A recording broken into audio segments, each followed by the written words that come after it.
Hello everybody, welcome back. We're going to do some more Fire Emblem Awakening Lunatic plus Iron Man play today.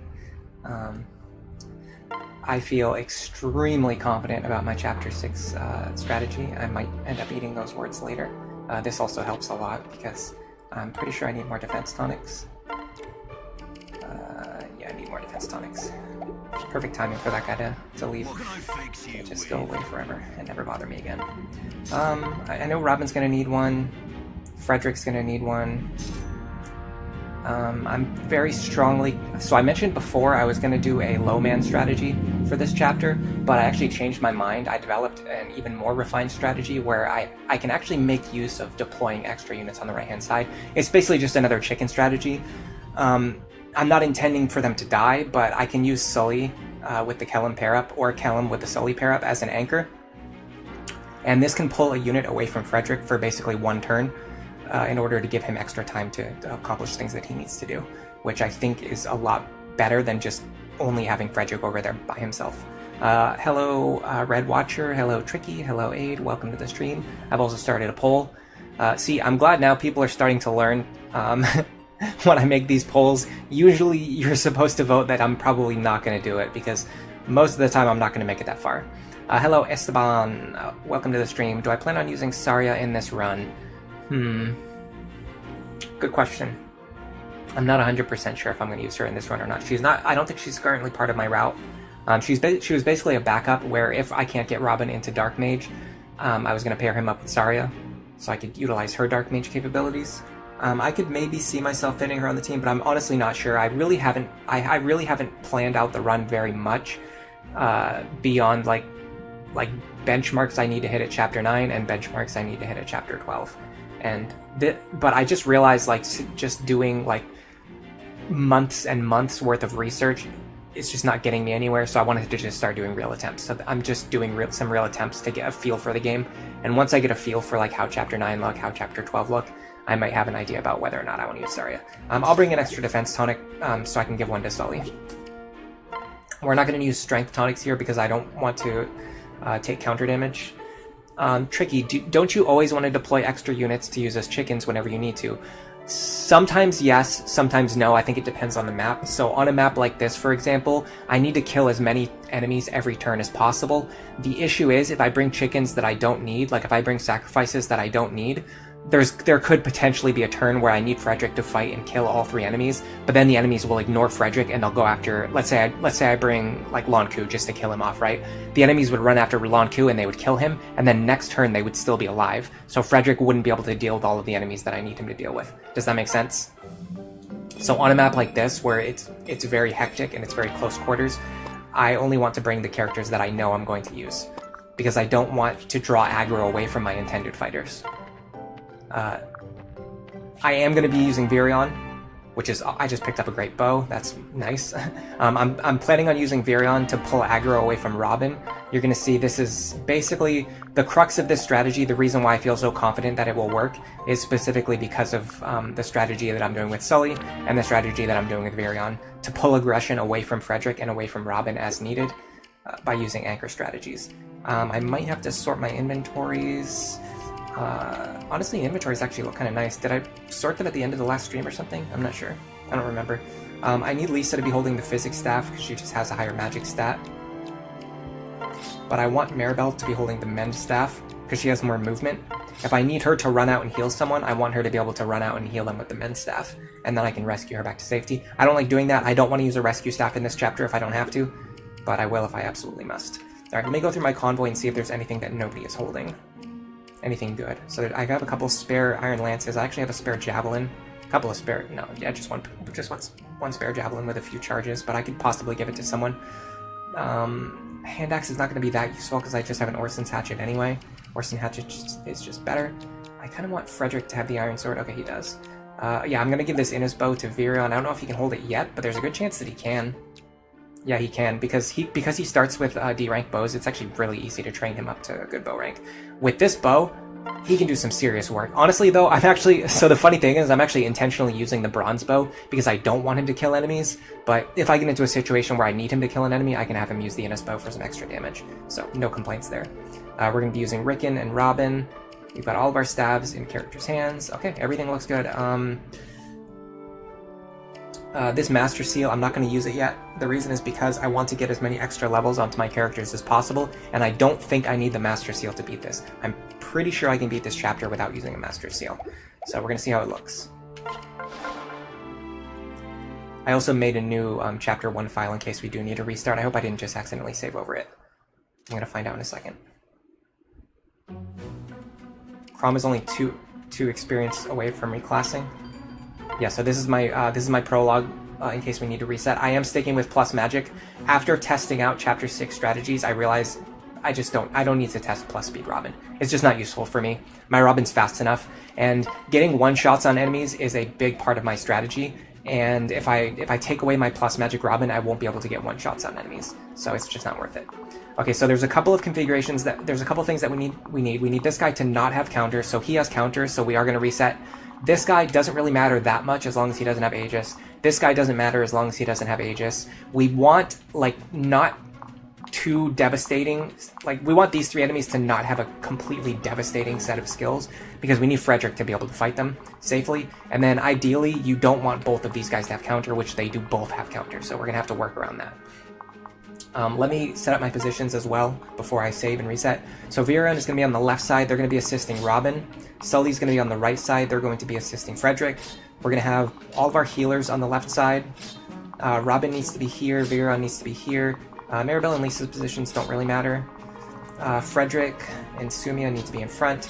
Oh yeah, that's right. I actually ended up not using Ricken, so let me get rid of him.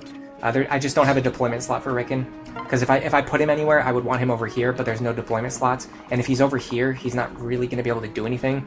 And it could potentially lead to one of those situations I mentioned where, like, if I need an enemy to attack Frederick, but then Ricken is standing there, the enemy's going to go after Ricken, and I just can't have that. I guess maybe I could do something where, like, Ricken stands in the corner, Sully stands here, and Frederick stands here. But the problem with that is that if I'm doing that, it's probably because there's a lot of enemies with difficult skills that I have to play around. And if I'm in that situation, there might be two enemies left. And if there's two enemies left, they're going to attack Sully from here and here, and they're going to kill her. So I don't want to do that. I just want Sully here and then Frederick here. So yeah, we don't need to bring Ricken. So we'll leave one deployment slot empty, but other than that, we feel pretty good about it. I'll give Callum one of those spare Iron Lances, I guess. So the game gives you a ridiculous number of them. I might also be able to give her a Javelin, just in case. If I ever need her to attack something at 2 range, I don't think I need to, but I mean, you might as well if you can.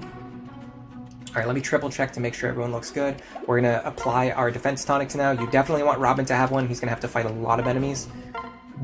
Worst case scenario, using one defense tonic on Robin is cheaper than buying a Vulnerary, because you're going to reduce so much damage. It's going to be more than 10 points of healing over time. So either way, just using a defense tonic just saves you money in the long run, but also it also might keep Robin alive. If the enemies have, like, exact lethal without the defense tonic, then Robin will just barely survive with it. Frederick, again, same logic. He's going to fight so much this chapter. Just give him a defense tonic so you're not buying a you don't have to buy and use a Vulnerary. And then also, if it comes down to it, he might survive on like 1 HP or something. And then Sully, I think if she has a defense tonic, she might be able to play around counter. It depends on what her exact strength and defense are, but she's going to have a defense tonic. She's going to have the Callum Parap, which means she's going to be weighted very heavily in favor of defense instead of strength. So if we have her attack with a low might weapon like the Bronze Sword, she might even be able to fight an enemy who has counter. But if not, we can just have her stay unequipped. So either way is fine. I'm going to save, and then I'm going to start doing resetting. Let me get caught up on chat now. Yeah, this map is pure chaos. There's enemies everywhere. I think I've started to figure something out, though. I think I've started to figure something out. Hello, Luminary. Hello, Funizgus. Hello, Bushranger. Good morning. Welcome to the stream. May the odds be in my favor. I hope so. Hello, Vernitas. Stream jump scare. You missed the last stream. Really, I always stream on Saturday at the same time. Unless you're talking about the Final Fantasy Tactics stream. That was like a guerrilla thing. I want to stream it again. I was thinking of doing it yesterday, but if I did, I would have destroyed my voice. There's no way I would have been able to stream today. So, I'm going to have to find another day to stream it, though. Honestly, if I could stream, like, FFT every single day until I beat it, I would be very happy. But I just can't do it. I just can't do it. Alright, so this guy, Aegis sucks, but it's not as bad as having counter. This is fine. We can work with that. This is totally... I don't really like this, actually. Luna... Hawkeye with Luna Plus, I really don't like. The sad thing is, too, Frederick could fight these guys pretty safely. This feels like an attempt where if I was doing practice attempts, I would actually run this because I want to see if Robin could survive this. I mean, how much is this guy really going to do? 21 minus 9, 12 damage. That's still a lot. I can't even heal that off with a vulnerary.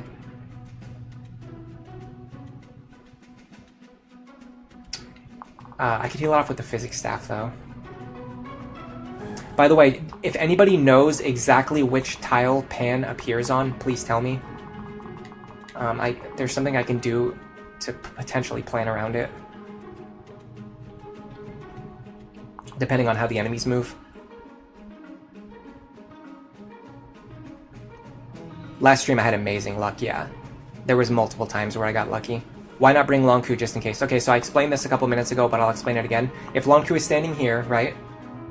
The enemies are going to come up this way. Now I need Frederick to fight every single enemy. Now if Frederick is standing here, and Sully is standing here, and Longku is standing here, the enemies are going to attack Sully. And if Frederick is like standing here and Longku is back here, like one of the enemies might run over and attack Longku. So you just can't afford to bring Longku because enemies, like say an enemy spawns with pass, they can run right past Frederick and they can attack Longku. And then Frederick doesn't fight an enemy that I need him to fight and kill. So you only want to bring the exact number of anchor units that you actually need. You can't afford to bring an extra one because if we run out of spaces for them to stand, the enemies are going to start attacking Longku and then he's just going to die for no reason and he's going to slow down Frederick's offense, which I just can't have that. You were sleeping during the last one because of your bad sleep schedule. I'm glad that you fixed it. I've struggled with that a lot during my life. I've had a really hard time sleeping consistently until pretty recently. My sleep schedule has gotten a lot more consistent and a lot better. Is Awakening the most enemy-phased emphasis Fire Emblem of all time? I mean, maybe. People really overestimate how much this is an enemy phase game. You can do a ton of work on player phase too. It's more just that the player unit is very strong. So you can do a lot of work on player phase, you can do a lot of work on enemy phase. But people are lazy, so they just want to make one unit who just does everything on enemy phase. And then because people do that, have been doing that for like 10 years, that has really steered the discussion into people acting like that's the only way to play the game. We're resetting until this guy doesn't have counter, by the way. That's like the first step. Yeah, this run is blessed by Naga. Why not Tiki? Okay, so this is not great, but it's fine. This is fine. This is fine. Okay, now we just need to hope this group is something that Frederick can fight. This guy doesn't matter too much as long as he doesn't have Pavis, which of course he has. So we're gonna have to reset. You're one of the lazy people who just likes the enemy face sweep. I mean, it's fine if people want to play that way. I just don't like how people act like that's the only way to play the game. It's really not. And even when I do enemy phase type stuff, wow, by the way, Aegis counter is like the worst combination of skills for this guy to have. Even when I do enemy phase stuff, it's usually not one unit sweeping. I tend to come up with anchoring strategies, which are a lot more effective than just using one person to sweep. But people don't want to do that because it takes extra time to think about what you're doing. Man, this guy's had counter like 9 out of the last 10 times. And by the way, when I was doing test attempts, when I was doing testing during the week on my other file, he had counter like 5 out of 6 times on average. It's just crazy. Yep, there you go. Counter. Hello, Nodot. Welcome to the stream. You think Tellius is the most enemy phase? Yeah, that's probably true. I haven't played a lot of it, so I can't really say it from personal experience, but from what I've seen, Tellius seems extremely enemy phase heavy. And honestly, FE7 is too, by the way. I would say even more so than this game. Okay, that looks fine. That's, again, he has Luna Hawkeye. I really don't like him having Luna Hawkeye, because if he has Luna Hawkeye, he can drop Robin to like 20 HP, and then we can only heal back up to 30, and then that kills like our margin for survival. We're like 6 HP down from our max. And the next turn is like the most important one, where we need to be on full HP. Luna Hawkeye here I really don't love, but as long as the other guys aren't too dangerous, that guy's pretty dangerous. Counter on him is fine. No, I can't do it if he has counter Aegis. Anyway, we have to do a little bit of resetting here, but it is what it is. Like I said, if I can Iron Man this game like with skill resetting, then I'll worry about trying to do a resetless run. But I have to actually Aegis counter again, by the way. I have to actually, I have to go one step at a time. Like I did Lunatic Plus with grinding, then I did no grind. Now I'm trying Iron Man, then I'll try to do Iron Man like without resets, or at least maybe like without deaths, and then without resets, or something like that. You just have to progress one step at a time. That's fine. This is fine. Okay, so all we need is a good group over here, and I feel confident I can beat the map. That's fine. This is fine. That's not great, but it's actually not that bad at all. Him having counter, this is like, if one of these guys is gonna have counter, this is by far the best one to have counter. These guys both having counter really sucks though, and one of them having Luna also sucks. I'm gonna reset. I want to win. I don't want to just, you know what I mean? I don't want to just rush. I want to actually win. So I'm not gonna do an attempt where I think I'm in a bad position. I can't do it if both of those guys have counter, especially if one of them also has Luna Plus. This is fine. That's fine. I don't love that. That's fine. That's fine. That's fine. That's not great. That's not great. This almost feels winnable, but there's a lot of Luna on this side. Yeah, there's only one guy with Luna. There's only one Luna on this side. The problem is this guy having Luna. What does he have? Hawkeye. Yeah, this guy having Luna, and he's pretty much guaranteed to hit me. This guy having Hawkeye, which means he's gonna hit me as well. I'm gonna take like 12 damage. Then I'm gonna take 24. Then I'm gonna take like 12 more damage from him. That's like 36 alone right there. I just need these guys to not have like the most absolutely devastating skill combination. Once you get past like turn 2, turn 3, the map looks, it's like a ghost town. It's like empty. Like I've already killed almost everything on the map, but I have to get an opening configuration where I can survive to that point. Lunatic Plus with 0 resets sounds like heck. Yeah, it doesn't really seem that fun to me, honestly. You're gonna study, but you want to pop in and say hi? Yeah, I would not recommend, honestly, I would not recommend multitasking while trying to study. It's very difficult to do. I'm kind of weird. I can't really multitask with anything that has the sound of people talking, like watching TV shows, watching movies. Like I can't multitask while I do that. If I hear people talking, like my brain just 100% focuses on the movie or the TV show, anime, whatever. But music, like I can listen to music and do anything else. You made it to chapter 5 on your no grind run. You couldn't get long coup to crit though. Yeah, if you're relying on the long coup crit strategy, it kind of takes a lot of resets, unfortunately. I think my newer strats are more consistent. If you're using like the older guide videos, they can still help you beat the game. They can still help you beat the chapters. But the new strats are a lot more consistent. And actually, now that I mention it, the chapter 5 guide video is still not out. It's like 7 months overdue. I won't make any excuses, but yeah, I need to come out with that one. Okay, finally we got a good skill on this side. This is fine. God, he has Luna again, but I'll take it, I guess. That's fine. That's fine. That's fine. Luna Hawkeye I don't love. Just Luna is a little bit better. Okay, this I can win. I can win from this position. All right, we're gonna send it. Who's ready? Type your predictions in the chat. Win or fail. This guy is going to win.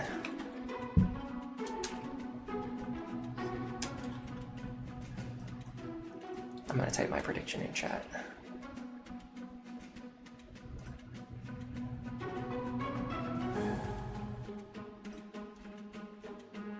We're getting ready to start.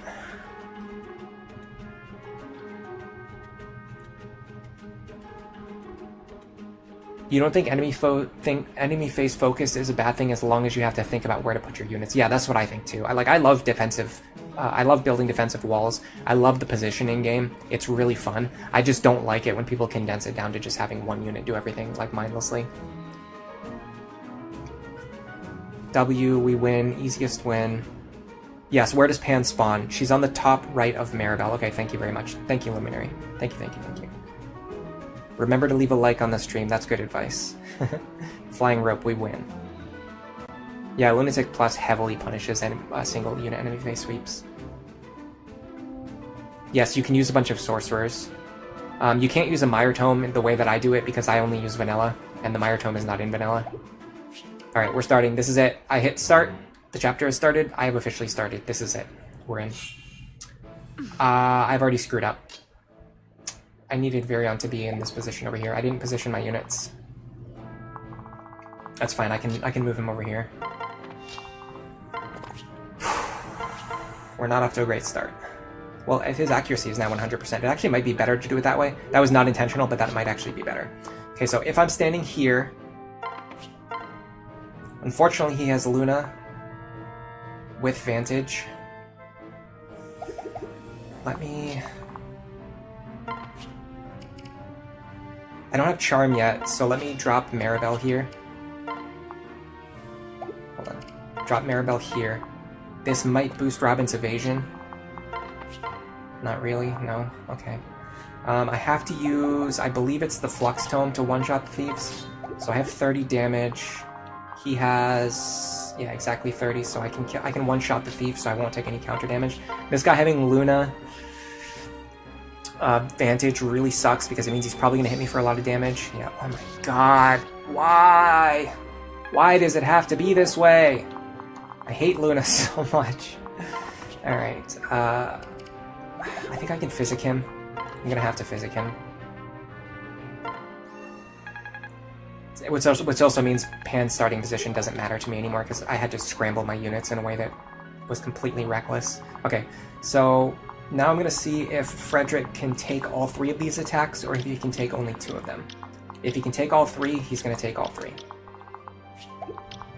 But it will break more Silver Lance charges than I would like to break, so I might just use I might just fight only 2 guys anyway. In fact, yeah, I don't want to fight a Luna plus guy with a Silver Lance. I'm not even going to bother doing the calcs, I'm just going to fight these 2. Okay, so Frederick should be able to one-shot the Thief with the Silver Lance. Yes? Okay. So Frederick, here. Silver Lance. Sumia. Pair up with him. We're going to have these 2 standing 1, 2, 3, 4, 5, 6 here. And here. And we send it. 1 shot, no counter damage. We wasted a Silver Lance charge there, but it's totally fine. Here we go. 1 shot, no counter damage.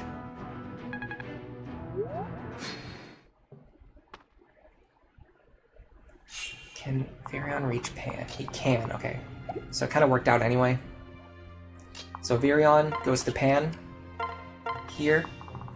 The Sorcerers can't reach in the interior yet, but we're going to send these units over here anyway. I'm going to put Pan here so Gaius can reach her next turn. And I'm going to give the shiny spot to Virion because someone needs to grab it, and he's the only character who's going in here that I really want to have it. Ooh, a free Eliwood Blade. I can use that later. Okay, tricky part now is getting both Maribel and Lisa out of here because they're in worse positions than where I would normally have them. So I'm going to show you something. There's a square right here that Gaius does not reach, and a bunch of enemies do reach. We're going to have Robin stand there and fight a bunch of enemies this turn. I will use his Vulnerary instead of a Physics Staff, because I wasted a Physics Staff charge already. You can also use the Wind Tome here. You don't need the Flux Tome. And I'm going to use the Vulnerary to get my health back up. We're going to be paired up with Crom. I'm going to use the Falchion. I don't think I need the Killing Edge. And I'm going to have to pair these 2 up, which I don't love doing. But I think I can get away with it if I do this. If I transfer Maribel over here, I should be able to have Virion drop her next turn. And then Pan can pair up with Virion. I don't know if that'll actually work, but it might work. And if not, Pan doesn't need to be paired up with Virion. It's just nice if you can pair them up.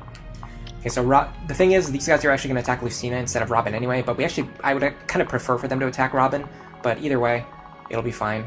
Okay, so now we're going to see what the right-hand side looks like. This guy does not have counter, this guy does not have counter, but they do both have Luna Plus, so I need to see if Frederick can fight both of them safely. 24 plus 28 is 52 damage. Minus 10 is 32 damage. We can take 32. 1, 2, 3, 4, 5, 6, 7. 1, 2, 3, 4, 5, 6, 7. Okay, so if we're standing right here, we can fight both of them. I'm going to use the Iron Axe for Weapon Triangle. I'm going to trade with Sumia. I'm going to grab this Vulnerary. I'm going to use this vulnerary so that I'm on full health. Now, if this guy had counter, I could put Sully in one of these tiles to pull him off of Frederick and allow him to fight one or both of the Cavaliers. That's the anchor strategy that I was talking about. We're not going to need it here. Frederick can fight these guys already, so we're just going to leave Sully and Kellum here in case we need to use them next turn. And here we go. If we get past this turn, we are very, very likely to win. Because the enemies are going to be very cleared out. There's just not going to be much left to fight. Not much left to threaten us. Ooh, speed level up. And Crom hits level 10. I will be promoting him to a Great Lord later. We're going to survive on very low HP here, but the Cavalier should have less damage than a Barbarian or a Warrior anyway. But on top of that, I have weapon triangle advantage over him as well. So if he even hit me, if I didn't get that guard, he probably would have hit me for like 15 damage. Something along those lines. I'm not sure exactly how much, but it would have been like 15. Definitely not as much as the Barbarian hit me for. Now, because Lucina survived, she uses her turn to heal. That's fine. Now we need Robin to stand here. We're going to recruit Gaius, and then we're going to rotate Robin back into the lead, and then we're going to kill this guy. Now, I want to see which of these enemies are threatening to Robin. It doesn't actually look like any of them are particularly threatening. We could sit here, we could calc exactly how much damage Robin can take, but at the end of the day, they're either going to take it or they're not going to take it, so it's just, there's no real need to calc it out. I mean, maybe we'll do it just to show off like how much damage Robin can really take. So 18, 15, 18, 17. That's 68 damage, minus 15, minus 7, that's 46. So if all of these guys hit Robin, Robin will actually die. If all of the Dark Mages hit Robin, Robin will actually die. We have a remedy for that, though. The next problem is the physical attackers, especially with them, a lot of them having Hawkeye. Since Lucina's alive, though, it actually might play to our advantage here. So we're going to recruit Gaius. Now, after you recruit, you still get an action. So we're going to do this. I'm going to use the Thunder Tome here, because crits play to my advantage. And I'm not sure if I can actually kill this. Let me see how much healing he's going to get from Nosferatu. We're going to deal 42 damage. He's going to heal like 2 from Nosferatu. Yeah, he can't heal out of range of this. But I'll use the Thunder Tome because just landing crits is always useful. Alright, so we're going to go over here. We're going to pair up with Pan. Yeah, we can make this work. Okay, so in order to pull one of these high damage attackers, especially the Nosferatu guy, off of Robin, what we're going to do is we're going to put Virion here. We're going to have the Bronze Bow equipped. We're not going to separate because separating will actually cause problems. I'm just going to wait. Let me just calc to make sure he can survive, though. But I'm sure he can survive. 18 damage. Yeah, he always survives. He can double if he has the Pan pair up. We don't want Pan to dual strike because we do not want her to land crits. Because if she lands a crit, she'll kill this guy, which will open up this space, and then the next one will attack Virion as well. The Thieves will never open the door if they have a valid target to attack. This is very important to understand. The Thieves will never open the door if they have a valid target to attack. In fact, what's probably going to happen is the Thief is actually going to move here, is going to block this tile, and is going to prevent Virion from getting attacked. So what I'm going to do is I'm actually going to put Virion here.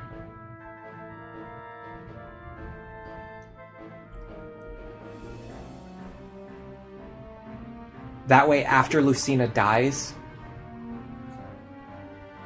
there will be an empty square here that the Dark Mage can attack Virion from. I'm pretty sure the Thief is going to move here because he likes moving near the door, and then he'll attack Lucina. But then the problem is he'll be blocking the tile that I want the Dark Mage to stand in.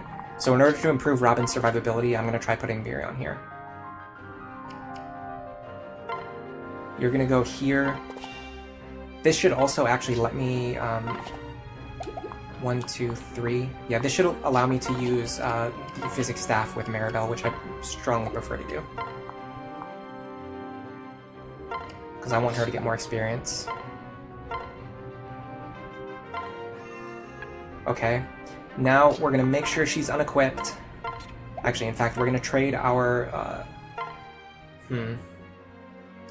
I wasn't really expecting... Okay, what I can do is I can trade these items over to Lisa, I guess. It doesn't really matter who's holding them, I just don't want Pan to be holding them.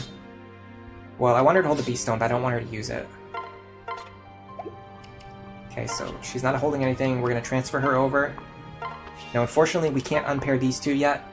Typically, I'd have these two unpaired, but that mistake I made on turn 1 has compounded every single turn because now these two are stuck in a pair-up where they didn't need to be before. It's just every single turn, just because of that one positioning error on turn 1 has messed up everything up here where I have these two paired up where normally I would want them to be unpaired, but we should be fine.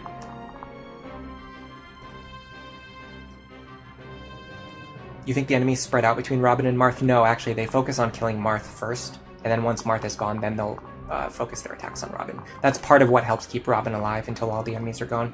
Alright, we're going to look at Frederick now. Now, unfortunately, we can't physic on Frederick, but he does have healing items with him, so he can heal himself as needed. So I would like to take, let's see, 18 plus 24 damage. I'm pretty sure we take that. 1, 2, 3, 4, 5, here. Unfortunately, 1, 2, 3, 4, 5, here. Unfortunately, that puts him in range of a lot of other enemies, so we're not going to be able to fight the Dark Mage this turn. So with that in mind, let's just fight this guy. We can use the Pillar to our advantage. Let's see how much he's actually going to do to me. So we can actually figure out how much the last one would have done as well. 24 minus... let's see, actually. I can calculate exactly how much I'm going to take. Let me go to the damage calculations page. It's actually, when I start typing in Seren's Forest, the damage calculations page comes up now. So he's going to deal 1 less damage from Weapon Triangle, and then he's also going to lose his weapon rank bonus, which is 2 attack, so he's going to deal 3 less damage, effectively. So he's going to deal 21 minus 10. He's going to deal 11 damage. We actually survive without healing here. For that reason, I'm actually not going to heal. I know that seems crazy, but surviving on 1 is actually really nice in this situation. These two can continue to stand here. Because I'm probably going to have to use the elixir next turn anyway, I might as well just survive on as low HP as I can possibly do. These two are going to stay here. Once again, if there was a situation where like one of the Cavaliers was still, or both Cavaliers were still alive and one had counter, I could just use these two as an anchor. I don't need to do that, because we didn't get bad counter luck. Okay, so they're actually attacking Lucina first. This is fine. Okay, so this opens up the square. Now the Dark Mage can attack Virion. I don't like the fact that they're going after Robin first. That concerns me a little bit. It seems like they know that they might have lethal on Robin if all of their attacks hit or something. I'm not sure. They waited a long time to pile attacks onto Virion. They usually go after Virion first.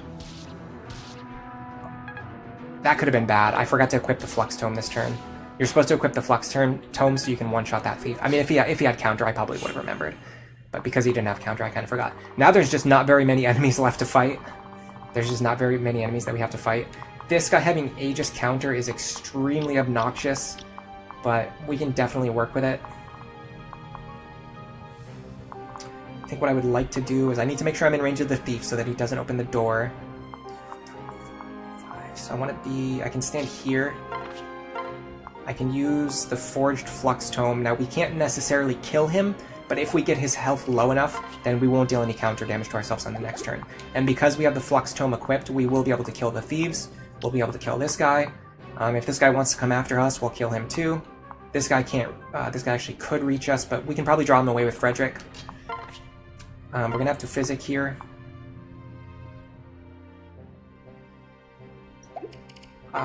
Yeah, this should be fine, and if Chrom dual strikes, we will actually get rid of this guy too, which is also nice.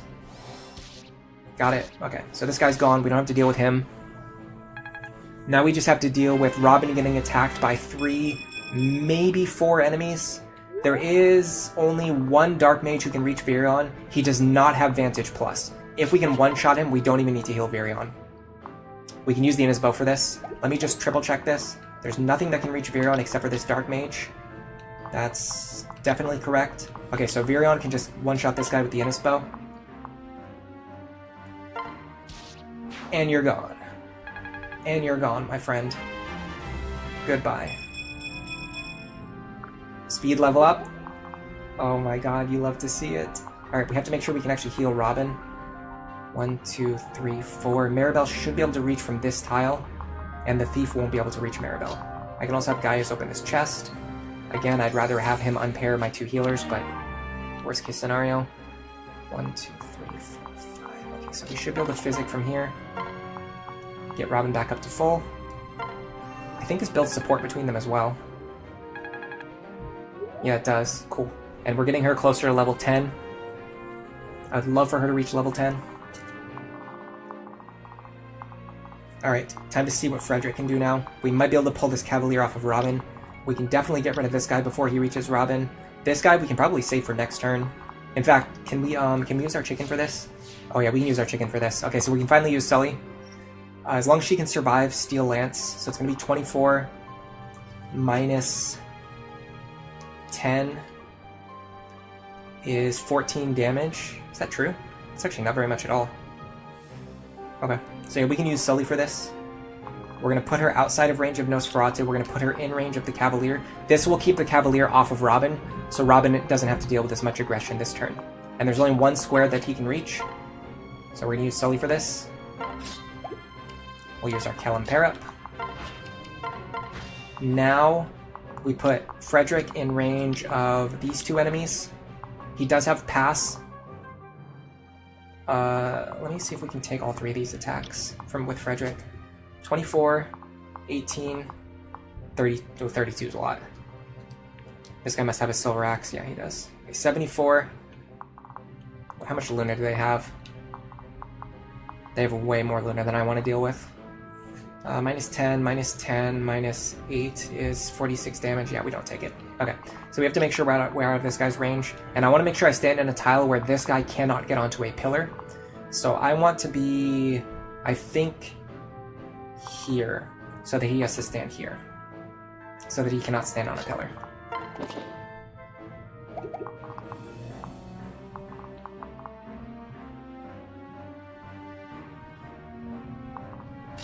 I'm going to stand here. I'm going to have the Orson's Hatchet equipped.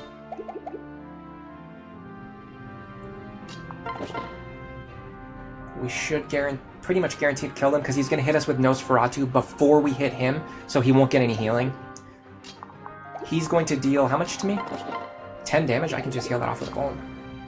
And because we didn't use the Vuln last turn, now we can use it this turn. I think we've conserved our elixir for the next chapter. Alright, let's go. We're not going to get the one-shot here because he has Aegis, but it doesn't really matter.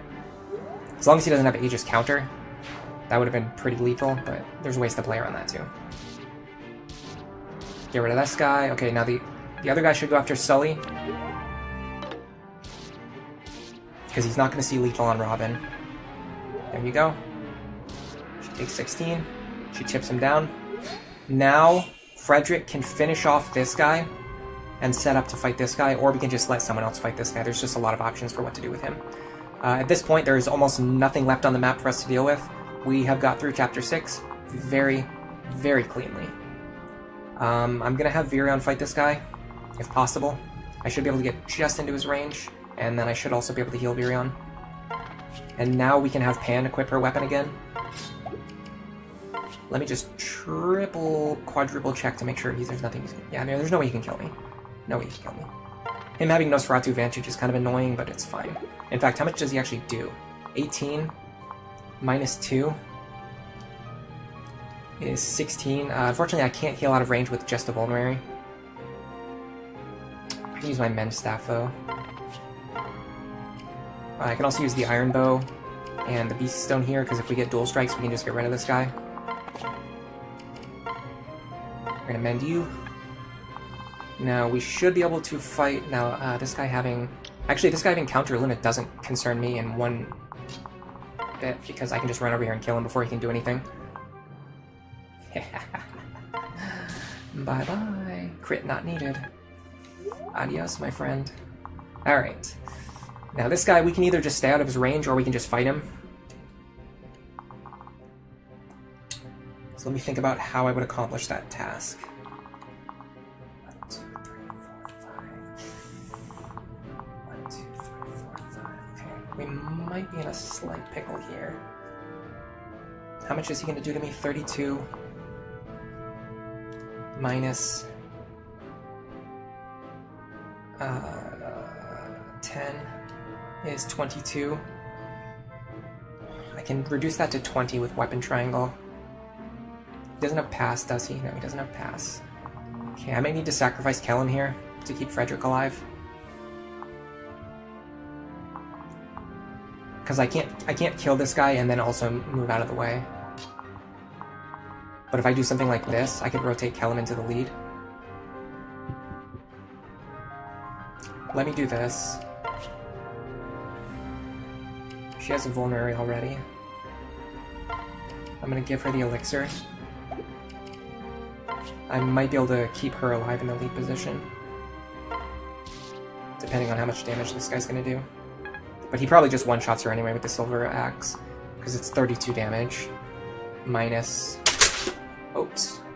Sorry, hold on a second. I just dropped my calculator on top of my keyboard. I definitely just locked something. What is that? Scroll lock? I hit the scroll lock key by mistake. Alright, so how much damage was it? 32. 32 minus... What's 8 plus 7? 15. Okay, so 32 minus 7 is 25 damage. Yeah, he just one-shots Sully no matter what. So what I'm gonna do is... I'm just gonna put Kellum in the lead. I'm just gonna let him kill Kellum. And then that's gonna stop him from reaching and killing Frederick. You gotta do what you gotta do. Now finally we can unpair these two.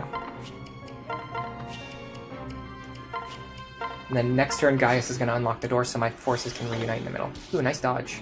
Nice dual strike. Virion, the goat. Virion is becoming extremely goated in this playthrough. I have to say. I must say. Alright. Gaius is going to help everyone reunite in the center. In an ideal world, I would like to move Robin over here and grab this shiny spot. I don't think we're going to be able to do that because Valadar is going to be able to move. Let's see. It would take us 1, 2, 3, 4, 5, 6. 1, 2, 3, 4, 5, 6. 1, 2, 3, 4, 5, 6. It would take us 3 turns to get over there. 2, 3, 4, 5, 6. And he can get there within 2 turns. So there's no possible way we can reach there by the time Valadar would get over here and overrun us. So what I'm going to do is I'm just going to start moving all my characters together and unpairing them so that I have as many actions available next turn as I need. Okay, we should be able to... This guy does not have advantage. We can honestly just kill him with the Orson Hatchet. That's what it's for. Aegis plus. Sully might be dead unless I rescue her right now. In fact, Frederick might be dead unless... Frederick and Sully might both be screwed here.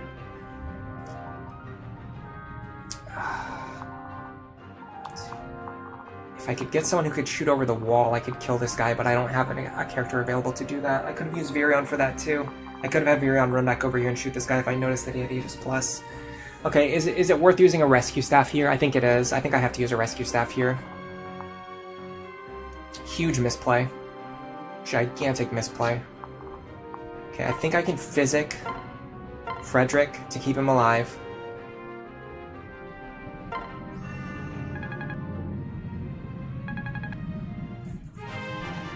Oh, it happens. It happens to the best of us. I just completely blanked on the fact that this guy had Pavis plus. Alright, I'm gonna use her action to just trade a sword into Frederick's hand.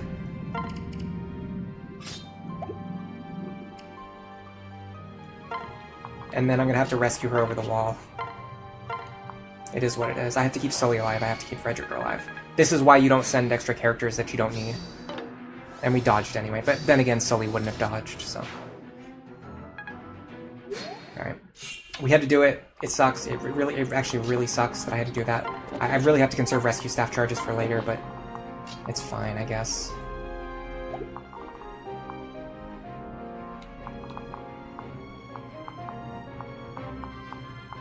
I should be able to sandbag for one more turn and just get everyone together in the center.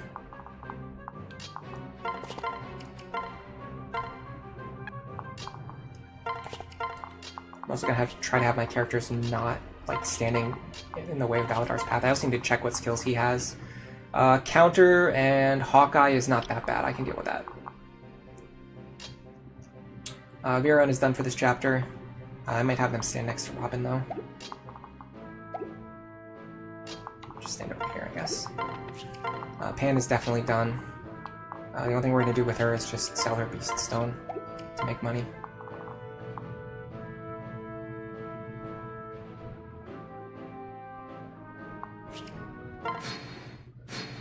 Okay, so we're going to want Robin standing right here. Can I double without the Crom pair-up? No, I need the Crom pair-up to double, okay. So we're going to use the Crom pair-up. We're going to stand here. How much damage are we doing with the Wind Tome? 11 damage per hit. We want to deal more than 11 damage. I'm going to use the Flux Tome here. In fact, I'm going to use the Thunder Tome because I want crits more than anything else. And I can boost my crit rate pretty substantially. So I can have my Demoiselle stand here.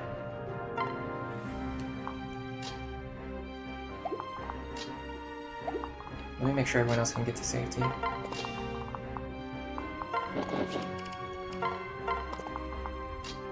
Lisa here. Sully here. Virion here. Gaius, I kind of want him to put his items in the convoy, but I can't now because the space is blocked. Gaius, just hang out over here, I guess. Alright, this should go fine. There shouldn't be any risk here. I hate the fact that I had to use a rescue staff there, and we got the crit. And that's why you use Thunder Tome. The reason I do that is because I just don't want to have to deal with Wrath next turn. Or what is it, not Wrath, Vengeance next turn. Awesome level up on Robin. Very happy about that. And a free heal staff, which is great. Because we had to spend more money than I wanted to spend earlier. Alright. I'm going to look at chat again now. I know I haven't looked in a while, but I was really focused on the game. Yeah, the crit was nice. It didn't really matter, but it was still nice. And that is Chapter 6. I think my Chapter 6 strat is extremely consistent now, which makes me feel very happy, because it's one of the chapters that I always struggled with. I don't see anything here that I really want, sadly, but it is what it is. We got the Frederick Sumia A support. That's nice. That's +1 speed for Frederick. That's +1 strength and defense for Sumia. Presuming they're always going to be paired together, which they pretty much typically will be. Chapter 12 is going to be a pain. Yeah, Chapter 12, especially because I'm down 1 rescue staff now. Hello, Ash. Welcome to the stream. Hello, Nef Champion. Bronze Vixen. Yeah, Virion is really good. Like, he's really, really, really good. I think, like I mentioned before, how I like using Archer Crom in Chapter 6 to make it more consistent. I honestly think that using Virion made it even more consistent than using Archer Crom. So it's like, you're getting a more consistent version of Archer Crom, and you don't have to use a second seal, you just get him, like, for free. The only problem, he's not as fast as Crom, but, like, it's fine. Like, he doesn't really need to be fast, and we're going to be giving him the Cordelia pair-up very soon anyway. That's going to give him 14 or 15 speed, and it's just going to keep going up, because his speed growth rate is actually pretty decent. Yeah, we crit to conserve 1 tome charge usage. The problem with using the elixir on Sully is that the enemy just one-shots her. So we would just be wasting it.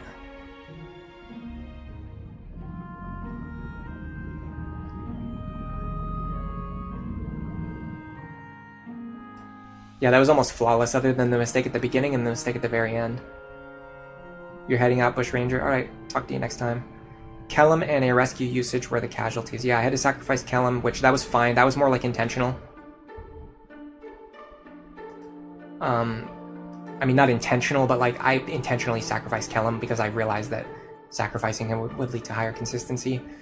But like me just not noticing that the guy had Pavis resulted in us having to waste a rescue staff. What is my plan for Crom on this run? He's going to be going into Great Lord so that he can use a Beast Killer without being weak against Beast Killers. It is very crucial for my Chapter 12 strategy, because it allows Crom, he's one of the few characters who can fight those paladins just head on. He can just tank through them, because they're holding Beast Killers, so if you try to use someone like Frederick or Sully or Sumia or Cordelia to fight them, the enemies, if they roll Vantage, they'll just one-shot you before you can do anything to them.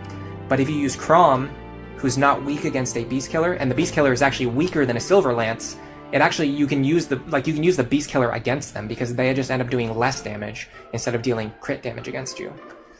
And then Crom himself in Great Lord can hold a Beast Killer, so he can just one-shot them if they roll counter, so he doesn't have to take counter damage. The requirements are a little bit strict.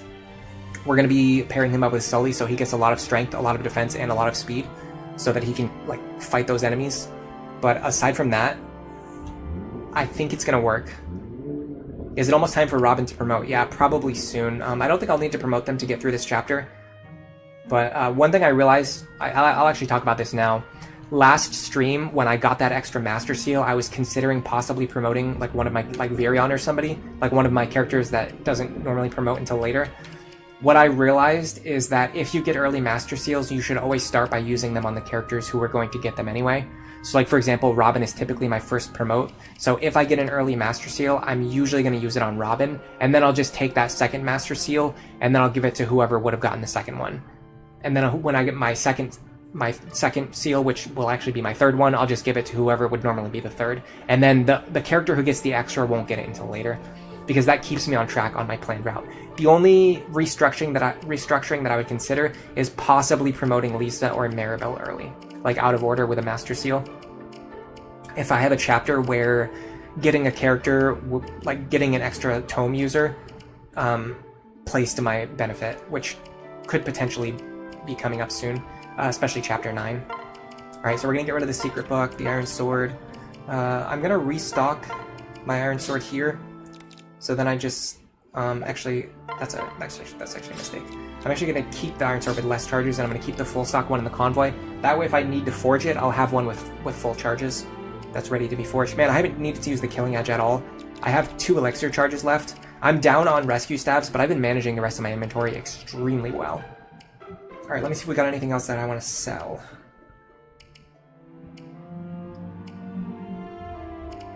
I don't know why she's holding a bronze sword. I think Frederick had it to play around counter. And then he must have passed it over to her later. We have used a couple of physics stabs. It is what it is. The beast stone is already in the convoy. We're going to sell that now. What can I fix you with? Just don't really foresee myself using... I'll save it. I'll sell it if there comes a moment when I actually need it. Same with the secret book. I mean, there's no reason to sell it just like for the sake of selling it. But at the same time, I'm probably going to need more strength and defense tonics, so I need to sell something. I carry only the finest. Because I can only afford, like... Yeah, I can't afford enough strength and defense tonics. Unless I sell at least one item. So, let me sell the secret book. That's the thing I'm least likely to use.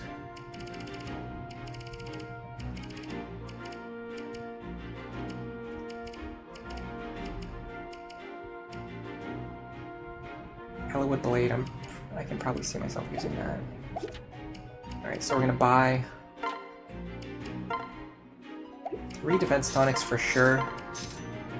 The strength tonics are a little bit strange because, in fact, I'm gonna buy like 4 defense tonics. The strength tonics are a little bit strange because my best attacker is a magical attacker, so I can get away with just buying like maybe. But the problem is, like, if Crom, Virion, and Frederick and Sully all need one, I would need 4. I'm probably not gonna need more than like 4 defense. That's 4 strength tonics.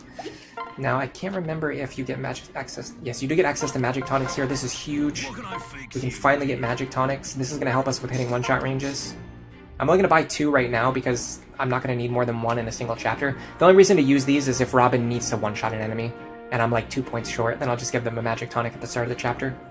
The resistance tonics are probably useful, but I tend to not really use them, honestly, even though they're probably very strong. But I'm getting low on gold, so I don't want to spend anything else until I get to the point where I know for sure that I need something, and I'll set the clock forward if I have to. Alright, let me make sure everyone is stocked up. Do we have any extra staffs? We do have 1 extra staff. I'm really sad about that rescue staff charge. I'm not going to stop mentioning it because it's genuinely upsetting to me. I'm going to get another one soon, but still. I think I have an extra bronze lance somewhere. Oh, I wish I could split these in half. Alright, I'll just give her an iron lance. I have a bunch of extras.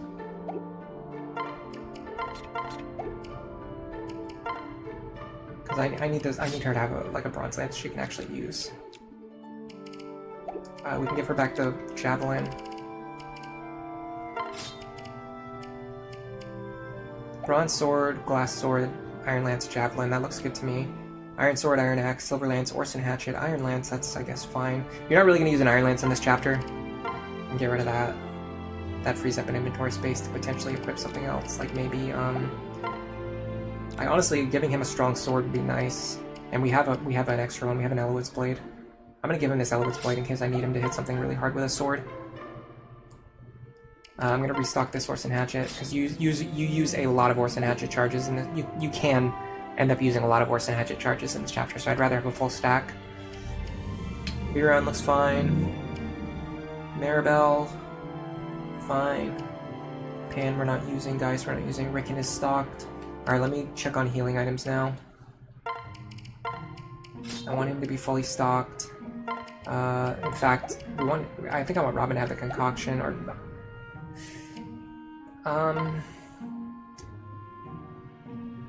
this is a little bit strange. I'm gonna bring the Vulnerary and the concoction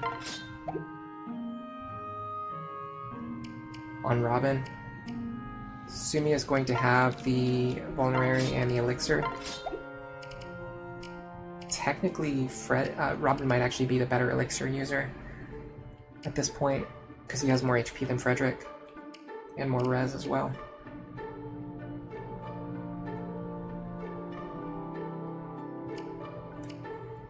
Sully, I would like for Sully to have a Vulnerary if I have a spare one. If not, she can just grab one from the convoy if and when she needs.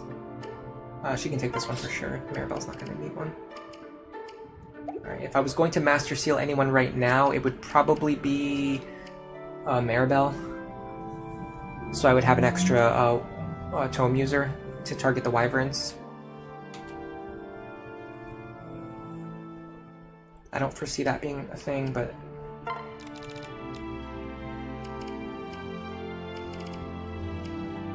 I can have her hold a Wind Tome. And I can have her hold the Master Seal. If I get into like an absolute emergency situation, she can bust that out without needing to access the convoy. I gotta be very careful about this Thunder Tome. You take Ricken's Thunder Tome, and you take the Thunder Tome with more charges, just in case you need them. I'm not sure what to do with the Elwind Tome yet. Let me see what my one-shot range looks like. If I can one-shot these Wyverns without having to use the Elwind Tome, then I'm not going to do anything with it.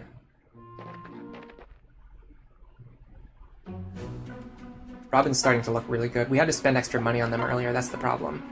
So even though it looks good right now, it's gonna be a little bit not great in the long run. Oh god, hold on, excuse me. Oh god.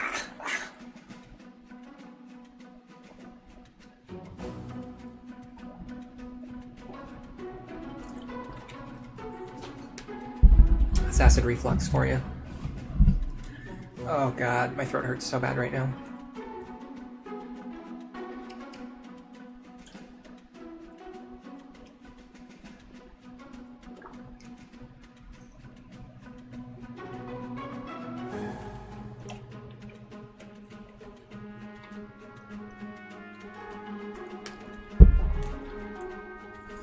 That really hurts. Okay, yeah, I mean, the skill book could be nice, but 2,500 gold is worth a lot more right now to me.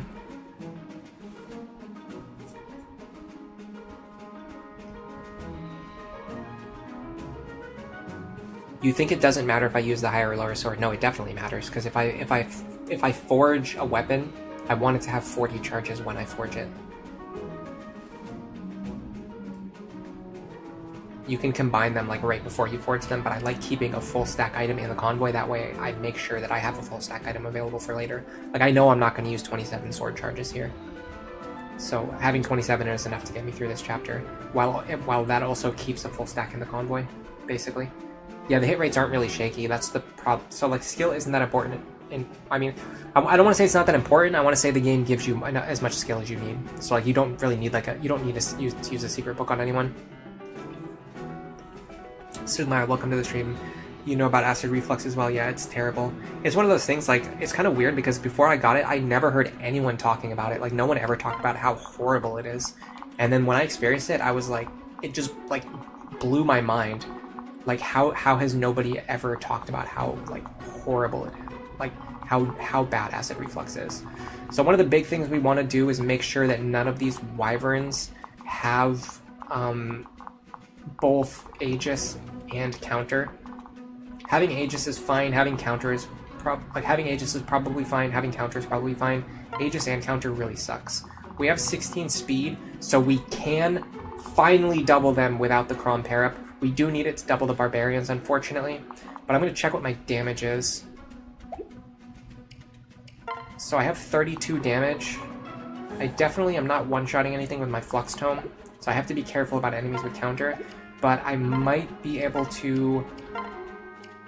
So this would be 40 damage with the Wind Tome, -1 res. So if I use the Forged Wind Tome, I can one-shot the Wyverns without a magic pair-up. Now here's a good question. With a magic pair-up, can I one-shot things with the Flux Tome? That's a really good question. So my current magic pair-up is probably Maribel, maybe Ricken. So with Maribel, I would have... I'm going to have to go to calculations page again. I brought up Lisa's stat sheet, by the way. Someone asked about her. If you want to see Lisa, this is what she looks like. I haven't really been deep investing into Lisa, but there's chapters coming up where we can staff abuse. It's just the last couple chapters have been very hectic. You can't just sit there and heal your units. So the few heals that we've gotten, we've needed to give them to Maribel because we want to make sure both of our healers are level 10. Alright, let me go to pair up. So Valkyrie is 3 magic, so we'll get 4 from Maribel, and then Mage is 4 magic, so we'll just get 4. Well, here's the thing though. She will only give me 4. Ricken might actually... No, so Ricken will also only give me 4 because he doesn't have 10 magic yet. Okay, so we'll get +4 magic either way. So we can deal 36 damage, which is not quite enough to one-shot him, but it would be if I used the magic tonic. It is not enough to one-shot the Barbarians though, because they just have too much HP. So yeah, we're not going to be able to do anything with the Barbarians.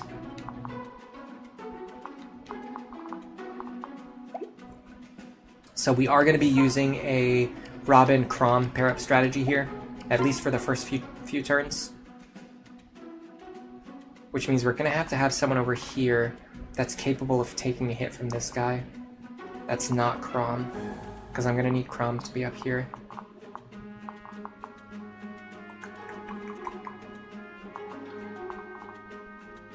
That's a tricky problem. I'm pretty sure Sully can do it. 29. -2 is 27. -8 is 19.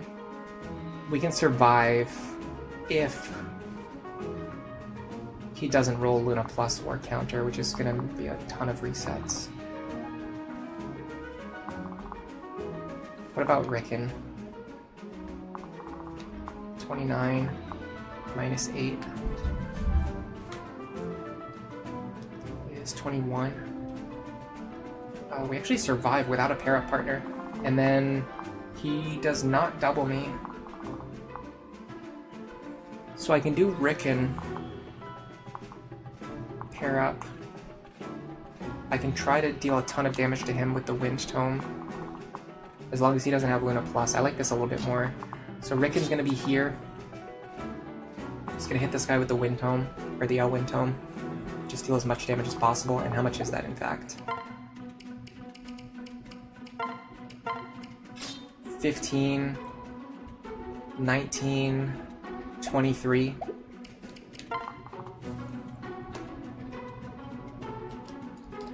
Ricken 2 shots here, so if we enemy phase him, we can chip him down, and then on player phase we can finish him off with either Ricken or Virion. Virion's going to need to fight this archer. We don't need a speed pair-up because we actually leveled Virion, so his speed is actually quite high. Speed pair-up will not allow him to double. but a Sully pair-up would allow him to deal a lot of damage, deal more damage and take less damage. So I like that. So it's probably going to be Sully with Virion, Crom with Robin. We can't move Crom, unfortunately. Frederick with Sumia, and then our casters are going to be here. Now this is a chapter where you can bring extra characters. I would probably bring, honestly, Gaius Pan.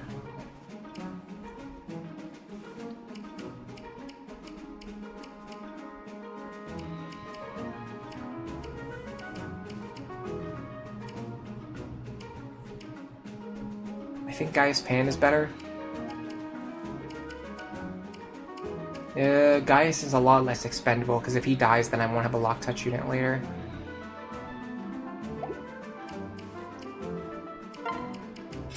I haven't really thought about what to do in this chapter, but I think Gaius Pan works. We still have the Beast Stone too. We didn't need to sell it yet. And then Gaius can just hold like a bronze sword. In fact, I'm going to give him this one. I'll give Sully the one with more charges. That way, if we need to sacrifice him, we potentially don't need to lose a bronze sword that's a more full stack. He provides almost the same parrot bonus as Longku if needed.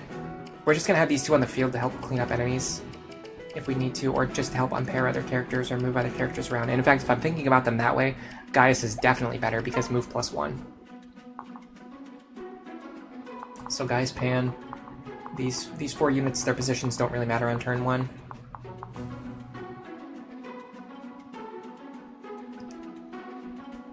I feel pretty good about this. 29 minus 8 is 21. We survive. I just have to like tell myself that yes, we will survive. I don't see any way that we won't. Okay. So I'm almost ready to start resetting. I should probably check like what enemy damage looks like against Robin. See if I want them to have a defense tonic. They probably are just gonna have a defense tonic.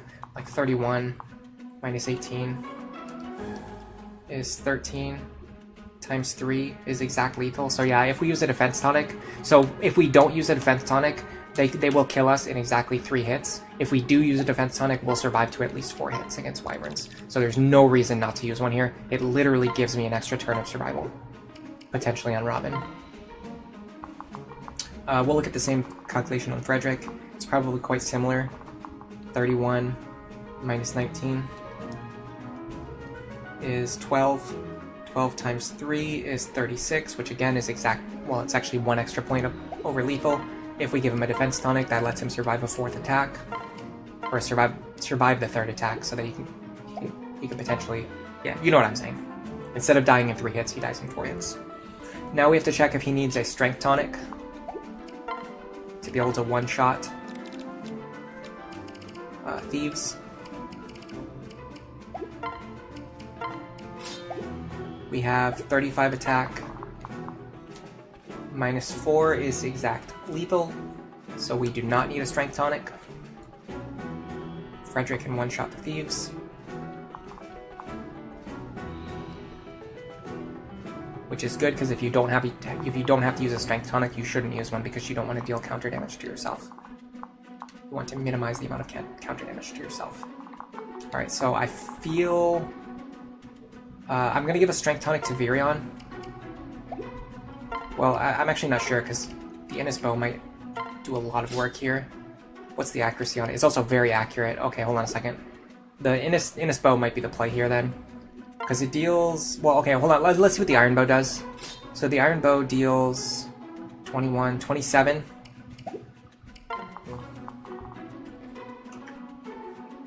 Minus 10 is 17, times 2 is 34. Actually, he would need a strength tonic to be able to two-shot them with the iron bow. But if we're willing to use Innis bow charges, the damage is 22, 48. 48 minus 10 is 38. He actually one-shots with the Innis bow. So the only reason, so the Strength Tonic won't improve his Innisbow combat. The only reason to use the Strength Tonic would be to allow him to two-shot enemies with the Iron Bow. Is that worth it?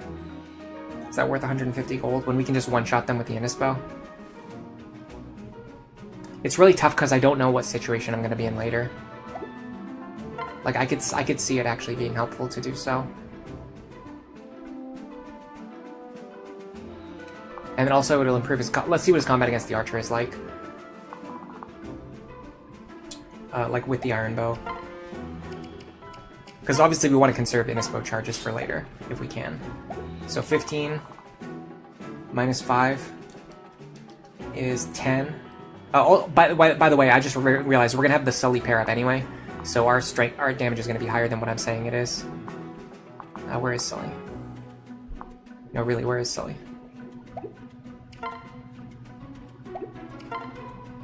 Oh, she's right there. Yeah, I'm gonna have the Sully pair up anyway, so my damage is gonna be higher than what I'm saying it is. I have to check what the damage is gonna be. C support. Cavalier. So it's gonna be +3. So that would be enough to two-shot these guys. And then against the Archer, it's gonna be 18 damage minus 5, which is 13. Times 3 is 39, so it is a 3-shot. 15 times 2 is 30. So even if we use the Strength Tonic, it will not allow us to two-shot these guys. It's still a 3-shot either way. Let's check the Innisbow, though. So the Innisbow would be 25. So 20 damage. So yeah, the Innisbow 2 shots with or without the tonic. So yeah, the Strength Tonic doesn't really matter on Virion. There's just many ways that we can use the Innisbow to our advantage, and very few ways where a Strength Tonic makes the Iron Bow any better. But I don't know. If we use it, we can conserve Innisbow charges. You know what?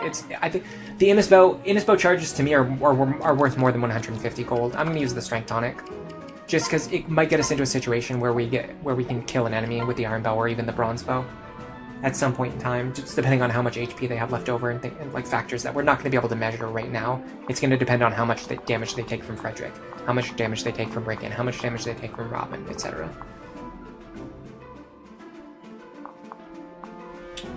With all that being said, I feel okay here.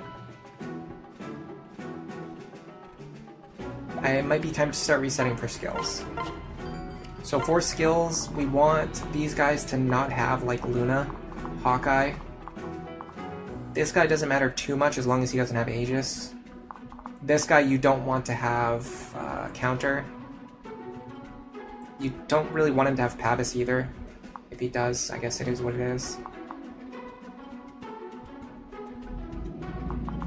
And then depending on like what skills this guy has, you can also potentially fight both of these guys. So that's also kind of nice. And then this guy, we want him to not have Luna or counter. He has both Luna and counter on this attempt. By the way, I'm going to gift some memberships. Give me a second.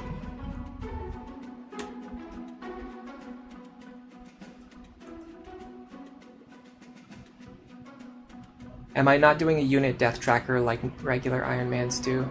I mean, my stream overlay is not that great. I just haven't really thought about doing a unit death tracker. Do you guys want me to add one right now, or would you rather have me like play the game?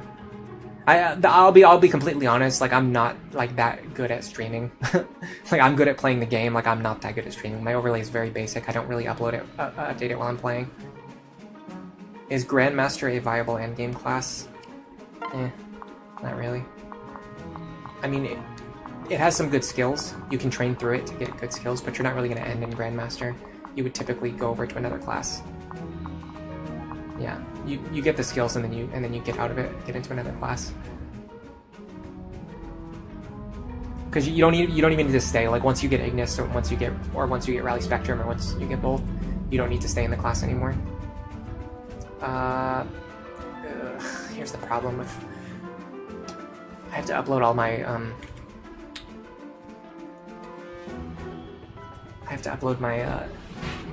my character portraits over to my other my other PC. If you guys want me to add unit deaths, I'll do it. I might as well. I'll have the folder available for later. Like if I want to use it again for something else.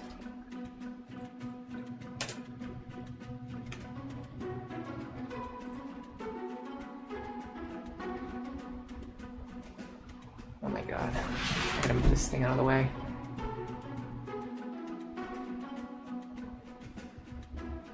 Alright, so we should have pictures of all the characters now. I'm transferring them over to my other PC, the one that I use for streaming. And then I'm going to, I'll add the characters, I'll add the unit deaths. Where do you guys want the deaths to hang out? I'll probably just put them with chat. That's what I did with my Uma Musume stuff. Yeah, the rally's really good, but again, like you can just use it in other classes. You can just, in fact, generally like pass it down to a child and then use that child as a rally unit. All right, let me move my microphone too. Hold on.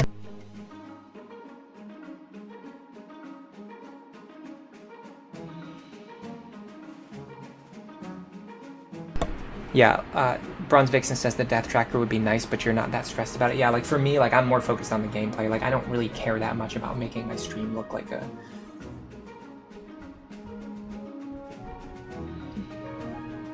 I can't think of a way that I want to say that. That's not offensive. To somebody out there. I don't want my stream to look like a billboard. I'd rather just focus on playing the actual game.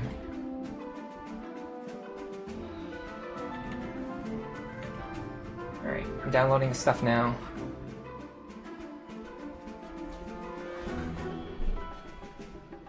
Question for Ellery. Does Iron Man change how you would tier certain units in different contexts, or have we not played enough to make that distinction? Oh yeah, for sure. I think Lon Q is worse in this context. I think Virion is better. Virion literally gets better the harder you make the game. Like on hard, he's better than normal. On Lunatic, he's better than hard. On Lunatic Plus, he's way better than Lunatic. On Iron Man, he's better than just standard. Like on Iron Man L+, he's better than standard L+.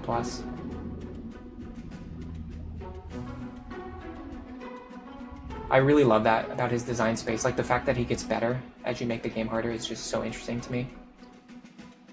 I don't even know exactly where I want to put these pictures. I guess I'll just put them here.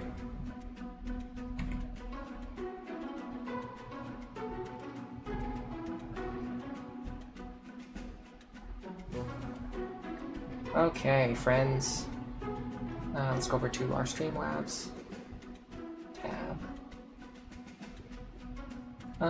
Yeah, there's not really a good place to put the deaths. I guess I'll just put them near the sub-goal.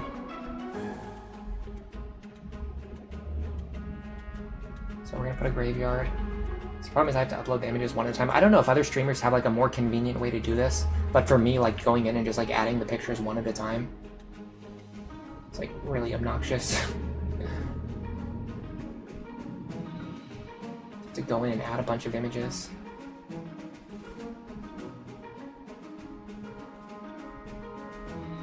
Okay, who's actually dead? That's a good question. I don't actually remember. I think we sacrificed... I mean, we definitely sacrificed Callum just now. That's one. I think we sacrificed Vake earlier.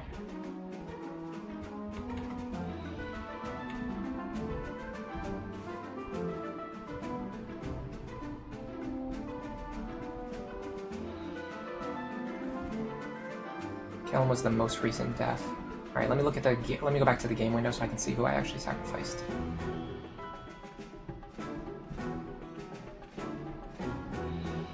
Streamlab notifications are so annoying. It just tells you what you already know. Vake is dead for sure. Is there anyone else missing? Let me know if anyone else is missing and I'll add them.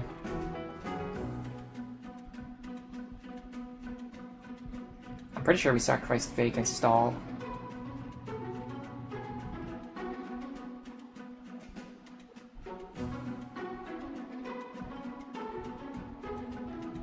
Just have to like individually add a bunch of images one at a time and then reposition all of them manually one at a time.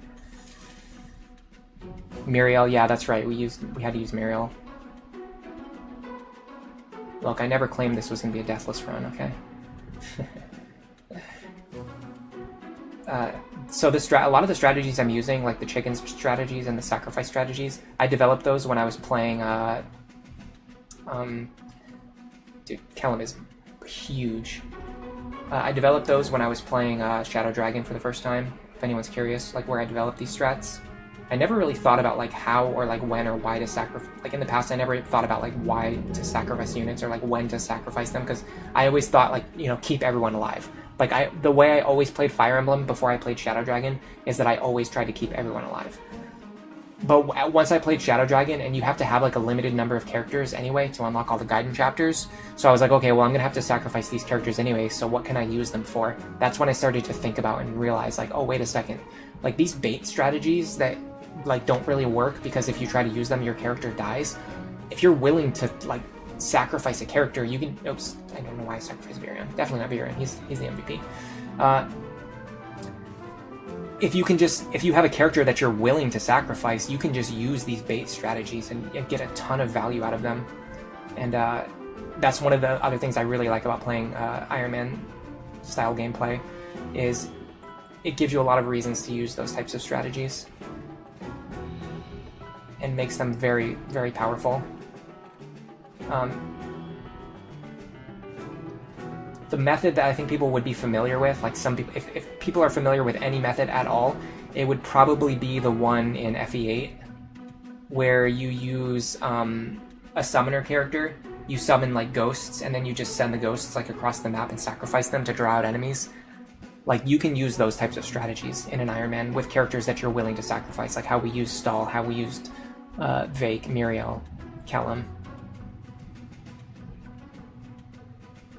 So far, we haven't really had any unintentional deaths. Like, every time we've had a death so far, it's been because a character got backed into a corner, and I was willing to sacrifice them in order to save the run. I don't see Stahl. Okay, there he is. Alright, and I don't think anyone else died yet. What just happened? For some reason, the image, like, didn't add.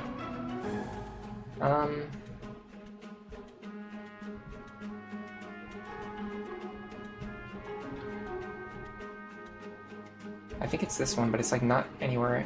I don't see it anywhere on the... Hold on a second. I can fit to screen or something. Yeah, I don't see it. Like, I think I added the stall image, but it's just like not showing up. Alright, let me try removing it and see if I can add it again and see if it works. Sacrifice strats are very powerful. You don't like to use them. I can definitely see that. I mean, there's a lot of stuff that I do that people would consider cheese, or they would consider boring, consider turtling, blah blah blah blah. There's like a million different things you could say about my gameplay, but for me personally, I find it fun to play this way. Alright, let's try this again. There he is. Like, I love building defensive walls. Like, that's one of my favorite things in Fire Emblem. And most games, like, don't really encourage or require you to do it. Oops, not you.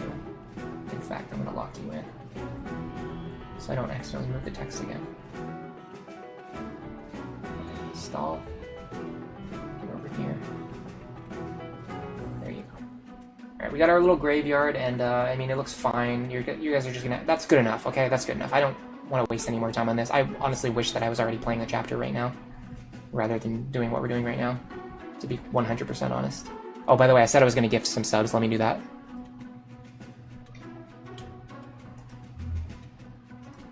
Alright, here we go, memberships.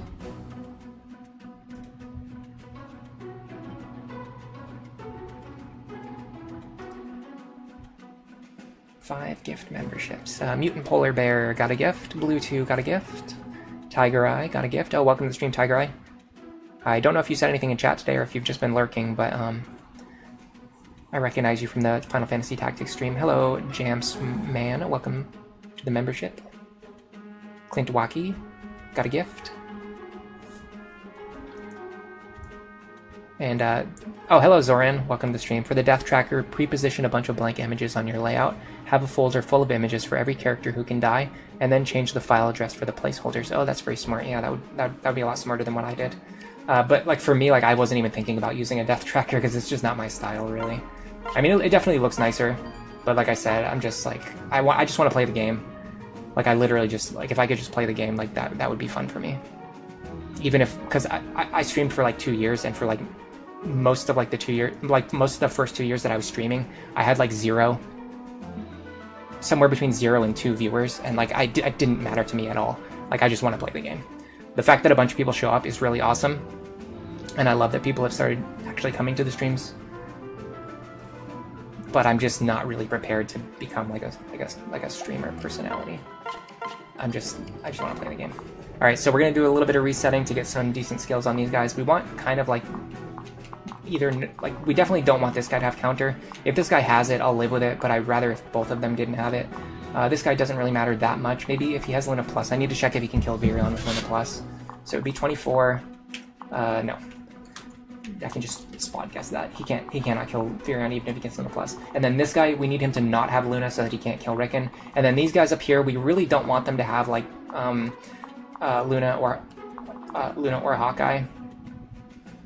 If they get them, it's probably fine as long as we don't take too much damage. Counter doesn't matter because the whole reason we're using this plus magic Robin strategy is so we can just one-shot enemies.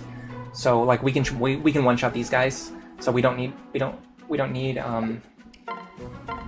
like if they roll counter, like we don't need to keep resetting until they don't have counter because we'll just kill them. That's what I'm trying to say. We won't take any counter damage because we'll just one-shot them. So our magic damage is 40. They have 36 HP.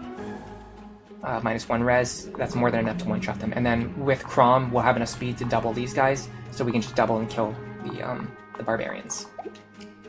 Alright, so it's time to start resetting. We're not going to get any more deaths, so this is a useless tracker. I mean, we might get up to 2 deaths in this chapter. I'm totally willing to sacrifice Gaius here. I'm totally willing to sacrifice Pan here.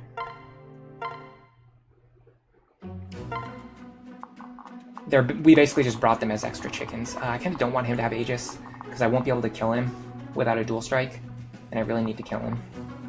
Let me see what the rest of the configuration looks like. I mean, that's like fine. That I can live with. That I cannot live with. That's like the worst combination of skills on him. You're looking forward to seeing the Virion and Cordelia pairing get going? Yeah, it's going to be awesome. Hello, Claude Praiser. Who do I think the early Master Seals should usually go to? I mean, I typically am going to use the first one on Robin just because they have enough experience to the point where they're going to cap their level if I don't use a Master Seal on them. After that, I think either Cordelia or Sumia is really good because you want a flyer with a bunch of movement for chapter. I think chapter 10 is the one I'm thinking about. It's either chapter 10 or 11. You want to, even chapter 9, you want a flyer with high movement. So it's really nice to get a Master Seal onto either Sumia or Cordelia as soon as possible. You can use pair-ups to help with that, like you can have Frederick pair up with them, or you could even have Gaius pair up with them, and I'm specifically going to be using Virion as a Bow Knight to pair up with Cordelia, so that she can get 1 extra movement, although we might not be able to do that if we don't get enough extra Master Seals. Anyway, let's just reset this. I want to make sure that I can kill this guy. I want to make sure that the guys on top can't kill Robin, and then the guy on bottom can't kill Ricken. So we can kill him. This guy, no, we'll kill him because we'll double him. He has Aegis, but it doesn't matter because we're gonna. So this is the good thing about the plus. The other really good thing about the plus magic build. If they roll counter, you just one-shot them. If they roll Aegis, you just two-shot them because your damage gets cut in half. But you one-shot them, so half of that is a two-shot. That looks good to me. This is great. That's fine. Yeah, that's fine. I can live with that. No Luna there. That's great. Okay, this is good. We got this. We can start. We can do this configuration. Depending on what skills the other enemies have, things could get messy later. But I can't plan that far ahead. Like I'd rather just plan based on what we have available to us. This is really bad. I might reset for this because this thief having exactly Aegis, Pavis counter stops Frederick from being able to kill him later. I might be able to fix that though by having Robin kill him. This guy having counter is also pretty bad. Yeah, I'm gonna reset for this. I don't want both of those enemies having counter is pretty bad. Those are like 2 enemies that you don't want to have counter later on. What's Cordelia's best ending class? I mean, it's probably Falcon Knight. Falcon Knight is just like one of the best classes in the game for a lead unit anyway. Honestly, I'm willing to accept him having good skills if the rest of the map looks good. So let me look at what the rest of the map looks like. Luna right there is really bad. Counter Luna's okay, that's bad. Chapter 10 has a fort on a mountain. Chapter 10 has a fort on a mountain. I don't remember. Yeah. Chapter 10 is... If Chapter 10 is the one I'm thinking of, it's the one that has ambush spawn reinforcement wyverns, and you're trying to chase a bunch of thieves across the map. Having a flyer with extra movement really helps with catching the thieves. Okay, that looks good. That, it's not great, but I can live with it. That's fine. Maybe. I don't know if that's fine. 31 plus 29. Let's actually check if Robin can survive this. 31 plus 29. 60 damage, minus 20, minus 10 is 30. We actually survive, but then the archer might see lethal on us. He might go for us. No, he's not going to see lethal on us. And then this guy won't be able to reach us because we're going to be body blocking him with Fred. Fred can fight him. Fred can fight him, although not in a way that I like. That's fine. That's okay, I think. No Luna there, although actually Aegis really sucks there. Because it's going to be very hard to get rid of him if he has Aegis. I'm going to reset here. I think this is a configuration where we could win, but it's going to get very messy. There's like a couple enemies that, like, not in the first row, but the second row that we would deal with on the following turn. That would mess things up. Like this guy looks pretty nasty. Getting rid of him is going to be extremely difficult. That's fine. Don't love that. Don't love that. Don't really love that. Don't love that either. Really don't love that. Don't love that. Don't love that. I mean, this is fine, but this is like... Yeah, an 8 move unit can reach the thief on the left on turn 1, that's correct. And you can usually one-shot them too. Hello, Hazy, welcome to the stream. Paper bag, hello. Claude Prizer. I answered your question, but I don't know if I said hello to you. Okay, we can deal with that. We can deal with that. This is a pretty terrible combination. That's like the worst combination of skills for him to have. But we... actually, no, yeah, we can't do this, because he'll hit us, we'll deal counter damage to ourselves. So we can't do it if he has Aegis counter. That's like the exact combination that makes this opener not work. See, this is why I didn't want to... This is why I don't like wasting time doing stuff like a death counter and things, because I have to waste time resetting. So it's like... It's just additional time. It's additional time wasters. This is fine, because we can one-shot him. Don't love that. In fact, I'm pretty sure if this guy rolls counter, we have to reset. Because Frederick just can't fight him. And we need Frederick to fight him. So, it is what it is. You can't believe that we killed Vake. I mean, I just had to. I didn't do it intentionally, but it was just... He was in a position where I had to sacrifice him. That looks fine. This is not great, but it's fine. This is fine. That's good. That's good. That's good. That's good. That's good. Okay, we're good. We're good. We're good. Okay, we have a good attempt. Let me check my positioning now, because last time I was an idiot and I didn't check my positioning before we started, and it caused a bunch of units to be out of position. So we want Ricken here, Robin here, Virion here. Everything looks fine. I'm going to triple check all of my equipment, because this is going to be the attempt. Once I hit start, the attempt is locked in, and I cannot take it back. I think I'm going to give the physics staff to Lisa, because Maribel's range is just not very...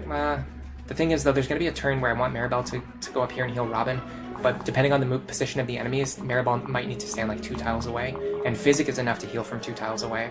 So let me keep it in Maribel's inventory. I don't think I'm going to need to heal from 5 tiles away, but I might need to heal from like 2 or 3 tiles away. Alright, I don't know why I saved before I start, but whatever. Here it goes, ready?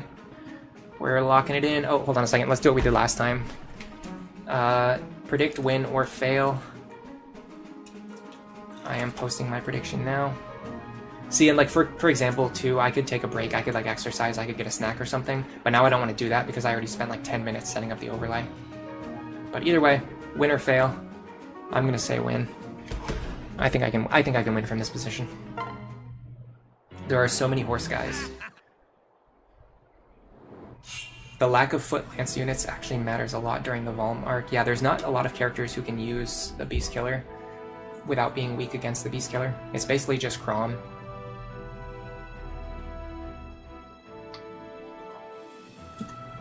Frederick as a Wyvern Lord.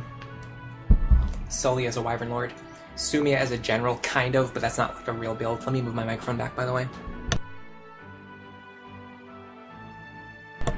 Yeah, so like I mute my microphone, right, before I move it so that it doesn't make a bunch of sound, and then Streamlabs gives me a pop-up notification telling me that my microphone is muted. It's like, I just muted it myself. Like, I know that it's muted. You don't have to tell me.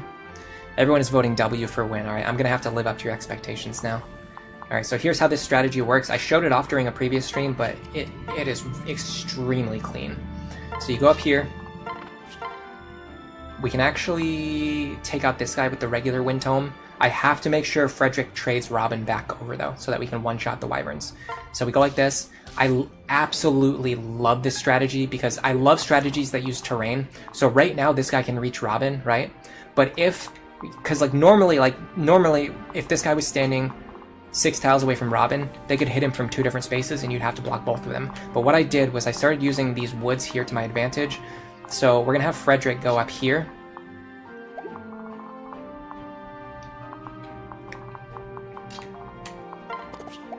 Frederick's going to go up here. He's going to have his Iron Sword equipped.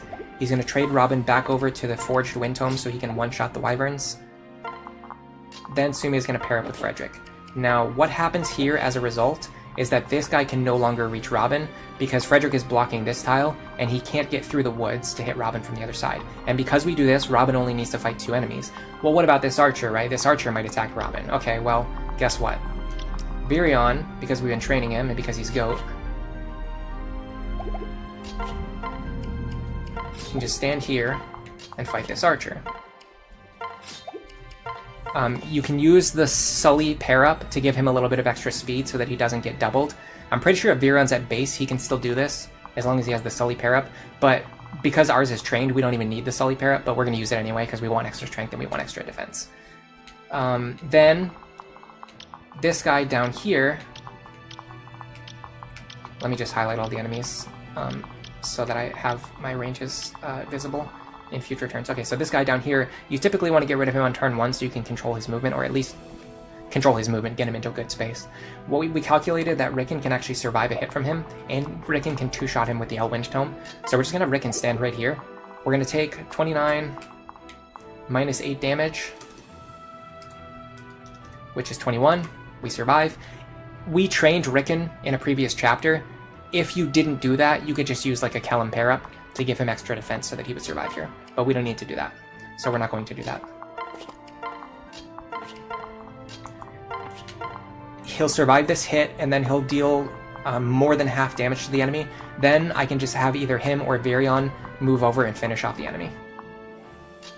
I'm going to have Lisa next to me so that I get support points. So Ricken pulls this guy away from Robin, so Robin doesn't have to fight as many enemies.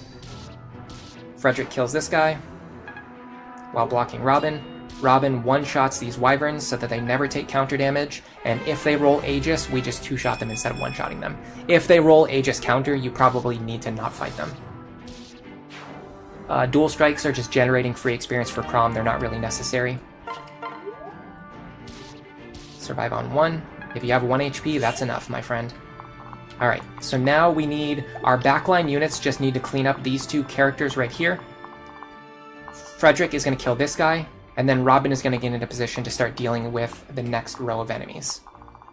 I would like Maribel to move up here and heal Robin if she can reach. It looks like she can. Frederick is definitely not going to fight a guy with a hammer, so we'll have him move first. He can go right here.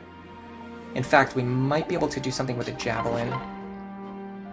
Unfortunately, I don't have it in my inventory. I would have to trade with Sumia, but then if I do that, I'm going to be standing in the wrong position if the javelin doesn't work. All right, well, let me... Is this worth doing some calcs? Let me see what I can do with these characters first. So 19. Is there anyone who can just hit them for 19 and just remove them? We can deal 13 plus 4. So we can't get rid of them with these characters, but possibly Pan and Gaius could do it, but then he has Aegis Plus, so that's not going to work. Okay. What about this guy? Can Ricken get rid of him? He has Vantage, so I have to be careful. But if I back up 1 space, I can get rid of him. If I do it with the Lisa pair-up, unfortunately it's not going to work to my advantage. because it's going to put me out of position. I also want to make sure I don't miss. I probably could have done something to make that more accurate, but I need to figure out something else first. I don't think, because this guy has... If this guy didn't have Aegis, we might be able to chip him down, but I don't really see a way to do that. Yeah, we just don't have enough damage, so it's going to have to be these two. Well...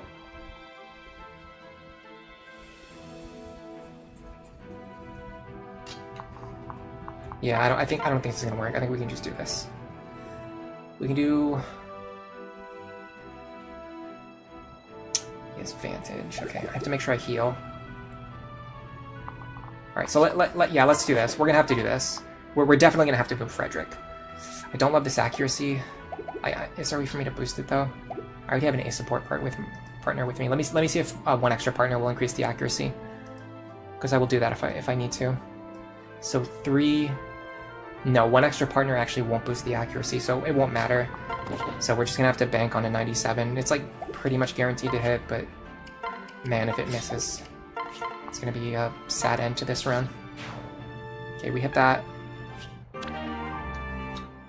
I'm gonna actually send the Steel Sword back, because it's less powerful than the Eluid Blade anyway. Alright.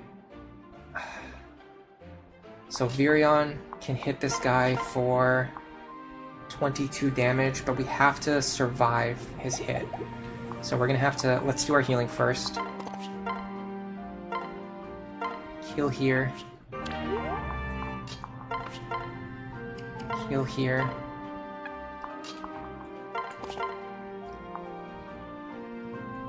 I'd love to dodge. Didn't get it.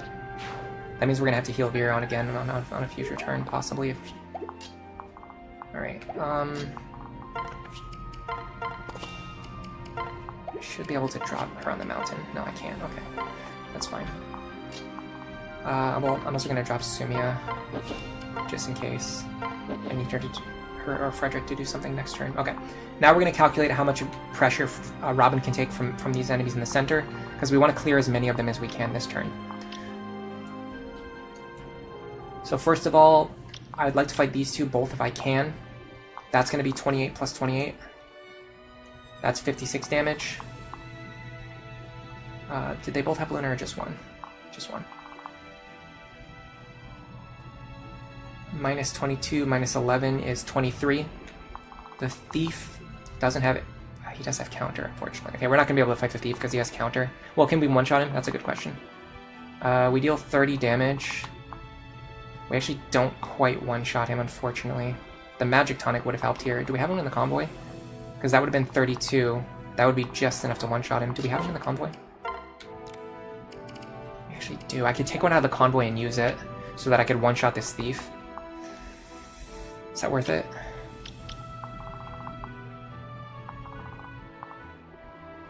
No, because we can just have Frederick kill him next turn. I don't know, actually. I'm very tempted to do this.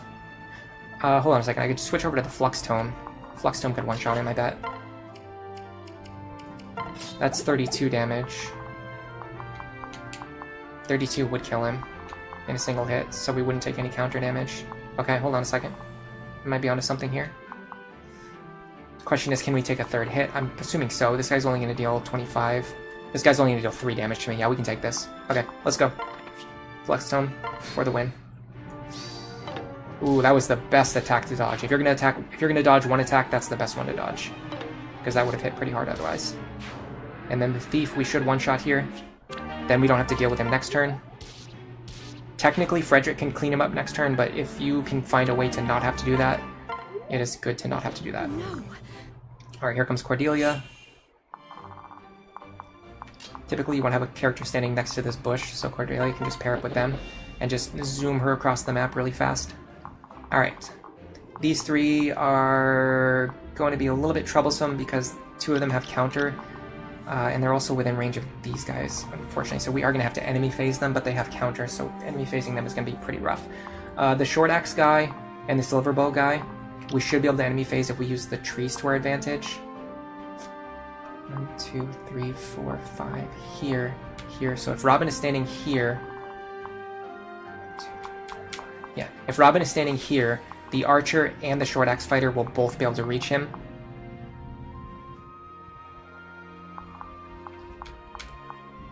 And this guy won't be able to get onto the forest, so he won't try to fight me at one range. And he also won't be able to hit whoever's standing behind Robin. This is another case of using these two trees to your advantage.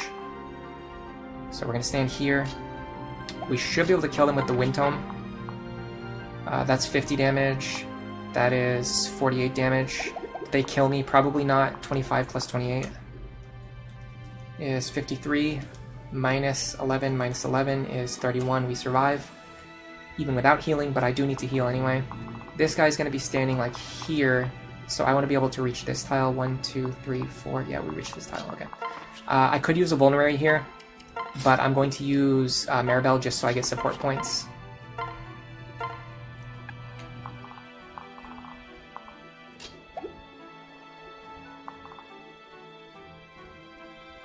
I'd like to move a lot of my characters as far north as possible, because I want these wyverns to move up instead of moving west. I don't know how to control them, but it's just basically a shot in the dark. I'm hoping that I can somehow... I'm going to have Virion actually start using vulneraries here. That way I can heal Ricken instead. That gets more support points onto this pairing, and it also just gets Ricken's health closer to full. So now, like, they're both closer to full health, rather than having one of them on full and one of them, like, very low. They're both, like, kind of close to full, which might be fine. My high move characters I want to have near the front, in case I need to reposition. I'm also very strongly considering using a vulnerary on Frederick, just in case he needs high HP next turn. Let me grab the Javelin, too, while I'm here. I'm not going to use Silver Lances anymore.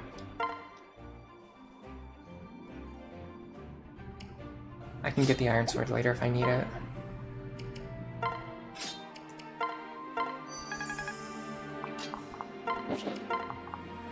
Alright. Nicely done. Nicely done, my friends. So yeah, Robin should be able to promote by the end of this chapter, if not sooner. Although I'm gonna have to be taking actions every turn, so I won't have a turn where I can stop and promote. But like if we get close to level 20, I'll promote rather than trying to mess around. Okay, we got the really good move. Oh my god, yes, this guy right here moved to the best possible position. Now we can actually snipe him with Virion, and he does not have Aegis Plus. Dude, you are cooked, my friend. You are gone. All right, before we go any further, I'm gonna use this opportunity to take a break. I have to use the bathroom, guys. When I get back, I'm going to catch up with chat. And we might stop and do some exercise. Let me know if you mind if we stop and if I do my exercises now. Or if you'd rather me finish this chapter and do the exercises after. Because I like to stop and take a break and exercise if I know I'm going to do a long stream. But I will be right back, I promise. I just really have to use the bathroom.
Alright guys, I'm back. By the way, I have some horrible news to share. Terrible news. I ran out of carrots yesterday, which is crazy. Because the other day, I noticed that I was out. I think it was, I think it was just Thursday. It was either Wednesday or Thursday. I realized I was out. I asked Millie to get me some carrots when she was on her way home from work, and she did. And the carrots that she brought me are now already gone. I ate all of those carrots already, so I don't have any carrots to eat today. Which is like my favorite snack right now. I just ate a fig, which is like, if you don't know what that is, it's like a fruit. It's like a type of fruit. It's like a tiny little fruit. Hello, Cat B. Welcome to the stream. Thanks for being here today. Hello, Sugmail. You think it's fine if I exercise? Honestly, I just sat down, so I don't even feel like exercising anymore. I'll do it later. I realized I haven't even been streaming for 2 hours yet, which is crazy because we've made a ton of progress already. Regarding Chapter 12, what is your plan? Good question. Chapter 12 plan is Falcon Knight Cordelia with a Virion pair-up to remove characters, to remove difficult enemies on player phase, or to use rescue stabs to pull people back.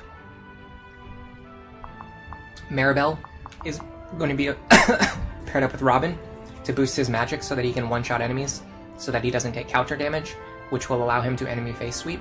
Hold on one second.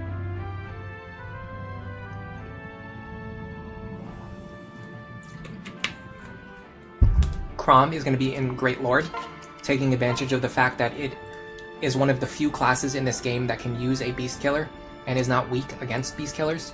This will allow Chrom to fight against the Paladins. The benchmarks are very difficult to reach in terms of strength, defense, and speed. So we're going to be using the Sully pair-up because her pair-up gives him strength, defense, and speed. It's actually the... Cavalier and Paladin are actually the only pair-up classes in the base game that give strength, defense, and speed. The fact that they also give skill on top of that is just like icing on the cake. Frederick and Sumia are going to continue fighting together. They're probably just going to be like my backup Beast Killer users because at that point they're going to start lagging behind my actually trained characters. My main units I'm pretty sure are going to be Cordelia, Virion, Robin, Maribel, Chrom, and Sully. And then I'm just going to have like some staff users in the back row supporting everyone.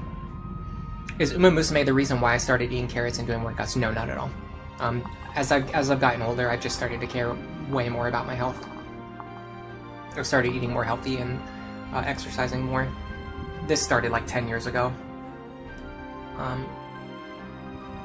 Maybe even longer at this point. Like, I had really bad habits, like health and exercise habits when I was a teenager. And once I became an adult, like, I just had a ton of health problems, and so I decided to actually start taking care of myself, and it made a huge difference. I'm happier, I'm healthier, I'm more attractive, more successful. I'm probably going to live longer than if I just kept being an unhealthy gremlin. Claude Prizer, you're sorry if this has been asked a million times, but how should you approach second seals? The more you try to use them, the more you feel like they are noob traps. I actually 100% agree that second seals in this game are noob traps. You should never use the second seal unless you know for sure the reason why you're using it before you use it. So in my planned route, for example, I have like 6 master seals planned, and I have like 1 or 2 second seals. You just don't really need second seals early on. Dipping into other classes to get skills doesn't work that well in this game, the way that it does in Fates, because in Fates, when you switch over to the other class, you keep your level, and you also get to gain the new skills like basically right away. And you get to just like keep training, and you can keep switching back and forth between classes as much as you want. In Awakening, it doesn't work that way. If I want Lock Touch on a unit in this game, I have to set them back to a level 1 Thief, and then they have to train out of the Thief class all the way up to level 10 before they can do anything else. It is so difficult to get Lock Touch onto a unit in this game as a result. It's night and day difference between just spending 1 level in Master Ninja and just getting Lock Touch, like retroactively. Like, you really have to plan your skill builds, and you can't just dip into a class to get skills. Like, if you're going into a class to get skills, it can soft lock your run. Like, you can accidentally send a character over to a level 1 class that they can't use anymore, and then you just, like, if you needed that unit to do something and you don't have them anymore, like, that's it. Like, you just don't have them anymore. Like, they're gone. They're gone. Like, once they're gone, you know? Anyway, let's start cleaning up the map here. Virion can one-shot this guy, we know that. So let's start by having Ricken chip this guy down. I have enough healing, so I'm not going to need to worry about using Lisa to heal this turn, so I can use Ricken to boost her magic and then also get them support points. Because this guy has Pavis Plus, I'm very strongly considering using the Elwind Tome. I just want to deal as much damage as possible to make it easier to one-shot him. Or just make it easier to hit like a kill benchmark on him. So if Frederick hits him with the Orson's Hatchet, with the Sumia pair-up, we won't have enough damage. But I can still have Gaius and Pan come and clean him up later, which I don't really love doing, because then they get the experience. We're definitely going to have Virion one-shot this guy. Frederick won't be able to enemy phase him because he has counter. What about Frederick fighting this guy? That's a good question. That's a great question, in fact. Unfortunately, we won't be able to kill him. And if we can't kill him, then it's not a viable strategy. So yeah, Robin has to kill this guy then. What about with the Pan pair up? She gives 3 strength and 4 speed. That would be enough to double. 3 strength would not be enough to kill. Darn. If we used the strength tonic, we could have gotten that kill, but like I said, there's just, you don't know later on like what the calculations are going to be, and you want to keep your damage as low as possible so you don't kill yourself with counter. So if you get into situations like this where it's like, oh, if I knew 10 minutes ago that if I had used the strength tonic it would help now, like sure, that would be nice, but I can't plan for that. I can't plan for every eventuality in Lunatic Plus. Brun Vixen, you love being unhealthy. Why does bad food taste so good? Yeah, that's a good question. Honestly, the weird thing is, once I started eating healthier, I actually just love like healthy foods now. Like most of the foods that I eat now are like a lot healthier, and I actually like them a lot more. Virion can one-shot this guy without a pair-up partner, right? Yes, he can. That's important information. That's very important information. Alright, I know what I need to do now. In fact, could Virion actually kill this guy up here? Oh, Virion could kill this guy up here, and that would allow Robin to go down here. How far can he get? 1, 2, 3, 4, 5, 6, 7. Interesting. Interesting. Okay, hold on a second. Hold on a second. I have something here. I have something here. Let me go to a list of chapters. I want to make sure the ambush spawns aren't going to appear this turn. I don't think they appear till next turn, but I'm, like, triple check. You know what I mean? There's no reason not to triple check here. So we're going to go to chapter 7.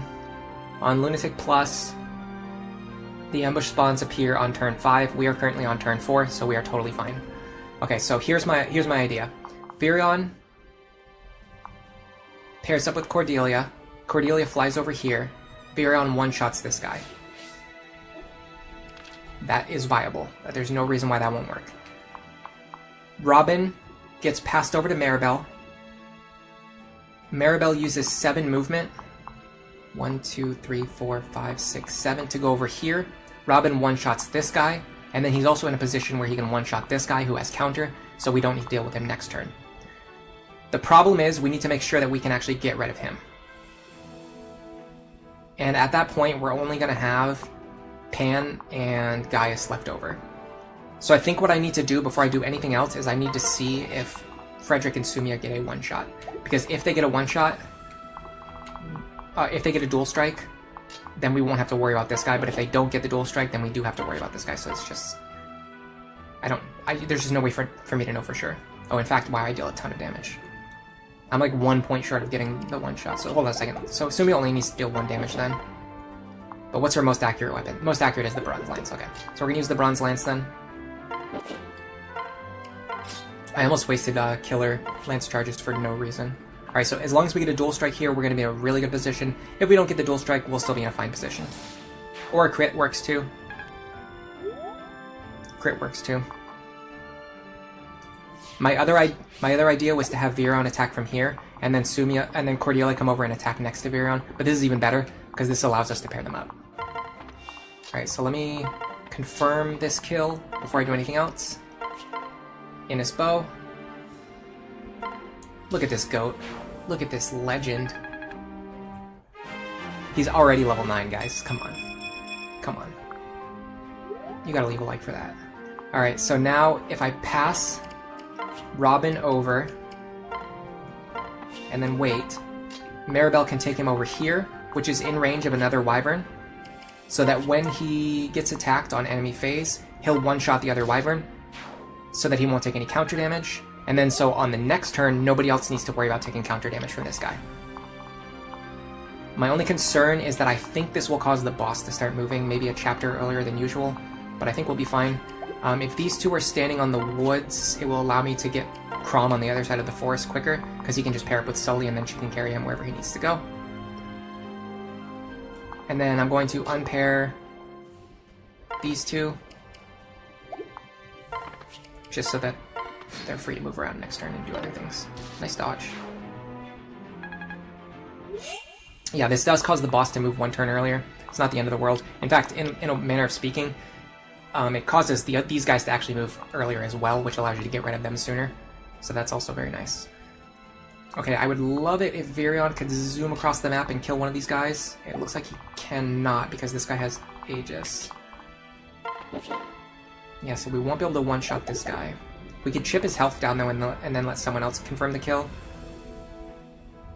The problem is I would really like Robin to be standing here, but then if Robin's standing here, if the guy who comes out... Okay, if the guy who comes out has Aegis counter, which is what this guy has, by the way. Let's see what happens. So we take 11 damage. So 40 minus 11 is 29. Then we deal 22 damage to ourselves. So 29 minus 22. Then we kill the enemy. We actually survive if he spawns with Aegis counter. That is unbelievable. So we can actually have Robin stand right here, but only if we can guarantee that we can clean up all the other enemies first. So let's guarantee that first. Ricken cannot one-shot this guy, unfortunately. The problem is we need to get Virion over here so he can one-shot this guy. But he's just too far away. I don't think anyone else other than Robin can do it. Maybe this could work? No, because he has Aegis. Sorry, he has Papus Plus. Hello, Ducky, welcome to the stream. Hello, Paolo Augusto, welcome to the stream. Hello, Pixel Donut, welcome to the stream. Hello, Shadow Star, welcome to the stream. Is early game Lunatic Plus too difficult with physical Robin? I think so, yeah. You really need... Robin is basically like your best character for dealing with Aegis enemies and a lot of counter enemies as well. And if you take away their tome access, they just stop performing in that role. And the only replacement is like Virion, who can't... Miriel, who can't do the same things as Robin because she doesn't have as much defense. How have I been? I'm doing great. Had a wonderful morning. How are you doing? If I have Robin stand here... So the problem is, I feel like Robin has to kill this guy because I can't find anyone else who can do it. Well, what does the boss have? Yeah, the boss has counter. There's no way I can do it. I can't deal with that. Cannot deal with the boss having counter. It's just unfortunate that I can't get Virion across the map fast enough.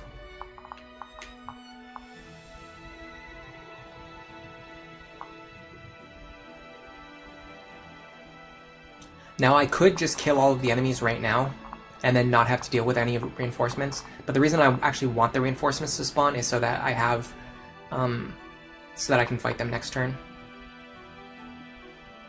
So that I get more experience. That's what I'm trying to say.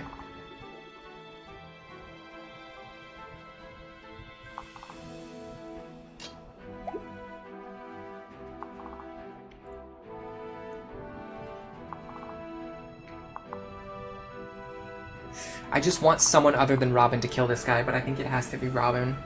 Which really sucks, because Robin's going to be in, like, not where I want them to be. It's fine. It's fine. We'll do it. Nice crit. I have to be a little bit careful, because I know this square here is threatened, which means I think this square is threatened. This square, so these two squares here should be safe, I think. I'm actually not, I'm not 100% sure that this square right here is safe. I've never tested it before. This square is definitely safe. You can deal 7 damage. 20 plus 7 is not enough. If I get the crit, though, I can kill this guy. He doesn't have Vantage, does he? No. I feel like this square is definitely safe. Then I can deal another 14. 14 is actually not enough. Man, this guy's rough to deal with. Okay, Frederick's gonna have to clean up here. In fact, can't I just do this first? No, because then if this misses, then Virion has nowhere to attack from. I really want somebody to be standing here to fight the guy who comes out, but I just don't have anyone who can do it now.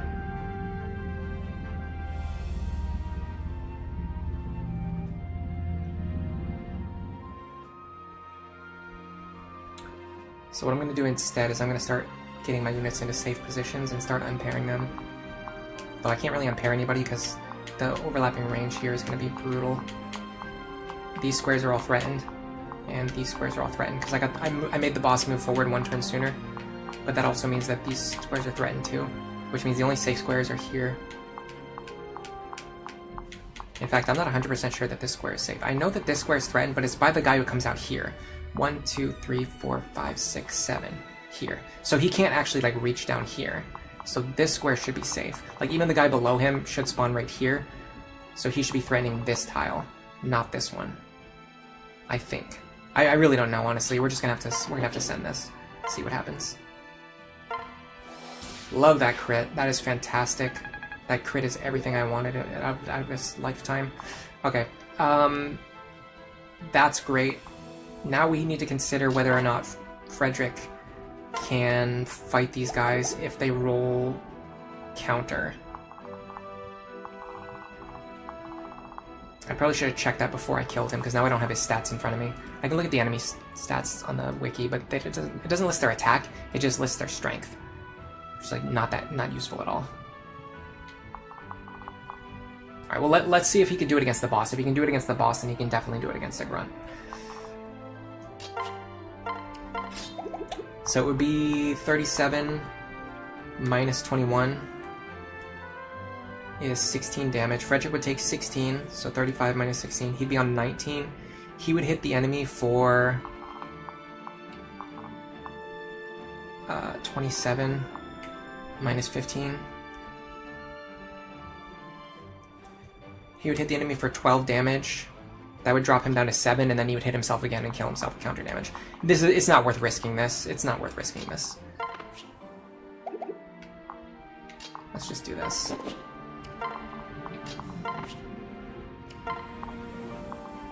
I'm pretty sure this guy can hit this tile. So what I'm going to do is this. And this. This should keep everyone safe. Okay, cool.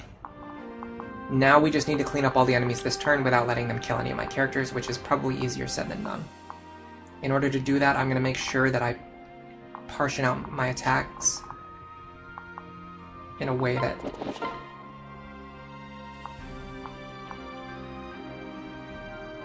makes best use of my offense. Like, for example, Frederick can just remove this guy, and that leaves all the characters standing who don't have Aegis Plus. Like, this guy is the only one with Aegis Plus, so if Frederick can remove him, that's using a single unit to get rid of a very difficult enemy, and freeing up my Aegis characters. I'm going to trade this just in case I can save Elowood charges. 18 is... plus 18 is exactly 36, so we can get this kill here. If Sumia dual strikes, it's just free experience, but it's not mandatory. I'm just doing this without checking because this is going to be forced. Like, there's no way I'm going to be able to win if I don't make that move, so I might as well just make it. Now, Robin is probably going to be the one who needs to kill the boss, although he does not have a 2-range weapon, so if Virion can one-shot him, which he can't, so yeah, it's going to have to be Robin. I might need to... Okay, I'm fast enough to double without Chrom, that's fantastic. I could almost one-shot anyway, but either way, this is even better. We'll give the boss kill to Robin. That's going to get them very, very close to level 20. Now the big question is if Virion and Ricken can clean up the rest. But we have been training Virion and Ricken for the entire run, so there's a very good chance that they can pick up this kill. They can pick up these kills. We want I'm pretty sure we want to get rid of the one with Luna Plus for sure, so let's use the Innisbow on him. Now in the worst case scenario, we have one Wyvern left alive who might be able to kill Ricken if he attacks him. 29 minus 8 is 21. If we can stand on a forest, we could actually keep Ricken alive, and then we wouldn't have to worry about killing this guy, but I think we can just kill him anyway. 28. Plus 26. Oh yeah, we destroy this guy. Goodbye, my friend. It's nice knowing you. Let me see if I can do it without using Elwind charges. We can very careful. Yeah, we can even do it without using Elwind charges. Epic.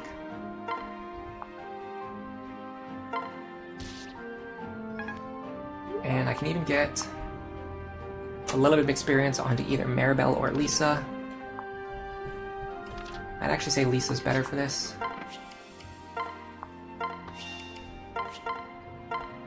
A little bit of staff abuse experience right there, just to get an extra level onto her before the next chapter. Looks like the stats she gained didn't really matter, but you never know, and it adds up over time.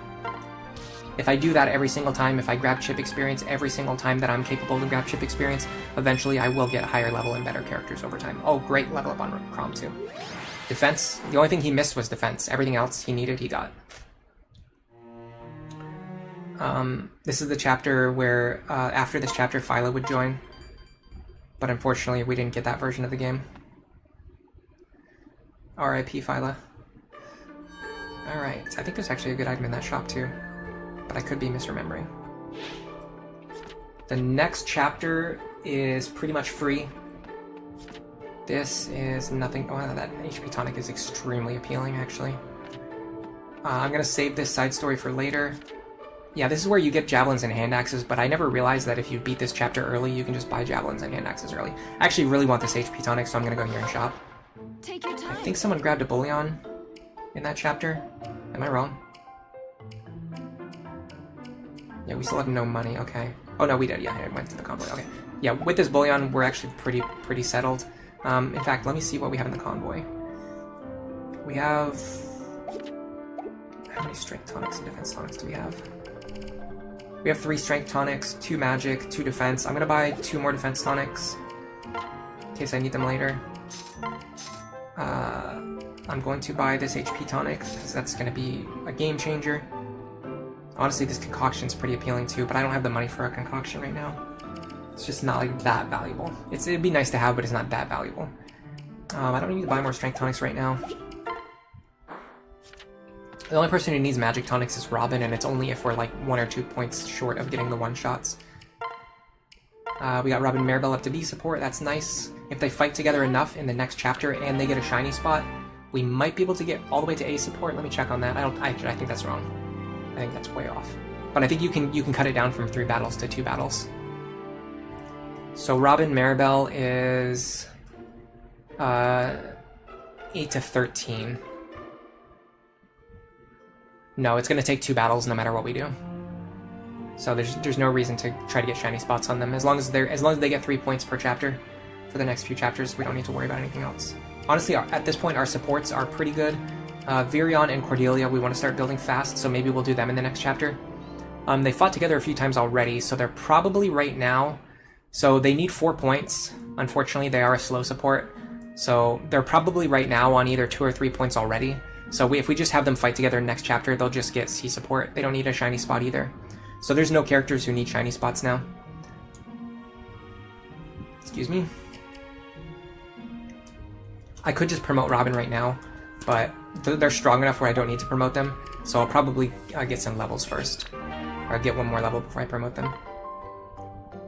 The only problem is you might end up wasting a little bit of experience, but actually that won't happen because we have an extra Master Seal anyway.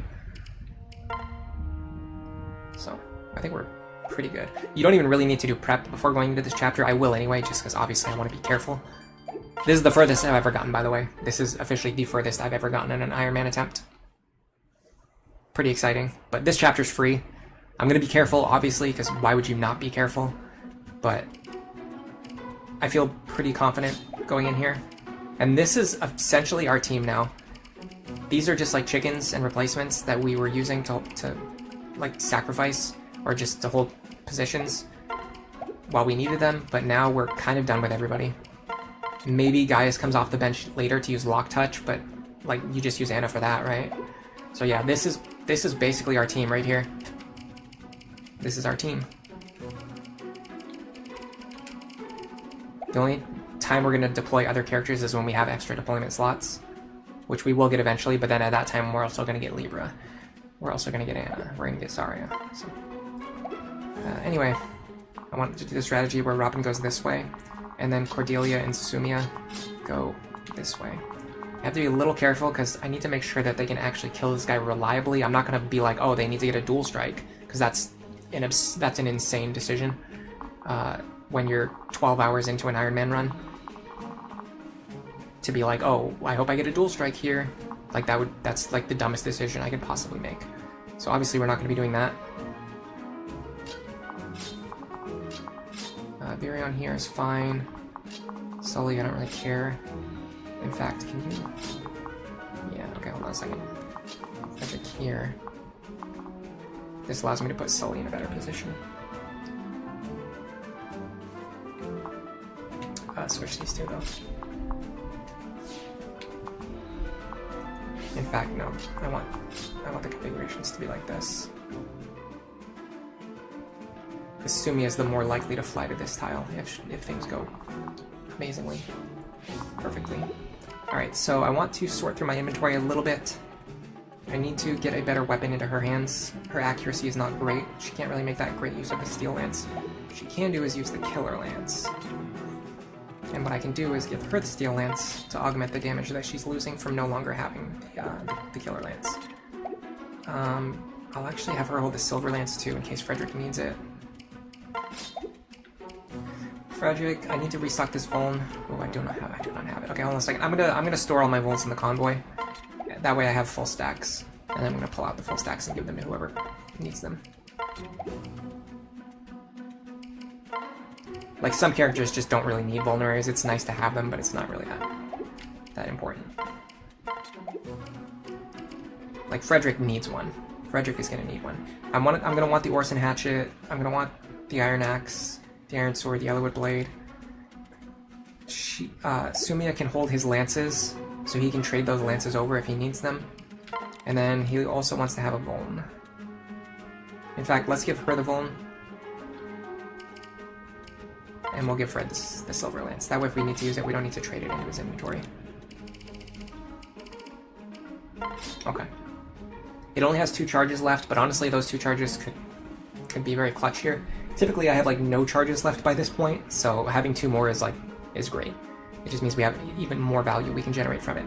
Now we're going to want her to have the Killer Lance, the Bronze Lance. Man, it has like no charges. Bronze Lance and one of the Iron Lances. I'd love for that Bronze Lance to have more charges for accuracy purposes, but I guess we'll make do. We'll give her a Vuln. In fact, what I'll do is give her a Concoction. Because that means her and Virion both have a Concoction, essentially. We've got the Steel Bow now. Their inventory looks good to me. Her inventory looks fine. I think I can restock my heal staff probably, right? Yeah, that's fine. Physic, Mend. She can actually hold the Master Seal and the Wind Tome. She's not going to use them, but if Robin needs to use the Master Seal, she can trade it over to him because they're probably going to be paired together for most, if not all, of this chapter. Ricken is just holding whatever he needs. That's fine. He's probably going to be with Lisa, so it's very unlikely that he needs a vulnerary. I would probably like for Sully to have one, and then I guess Robin can have one too, because like what else are they going to hold? Thunder Tome? Not really. Honestly, the thing about Robin right now is they can just kill everything with a Wind Tome.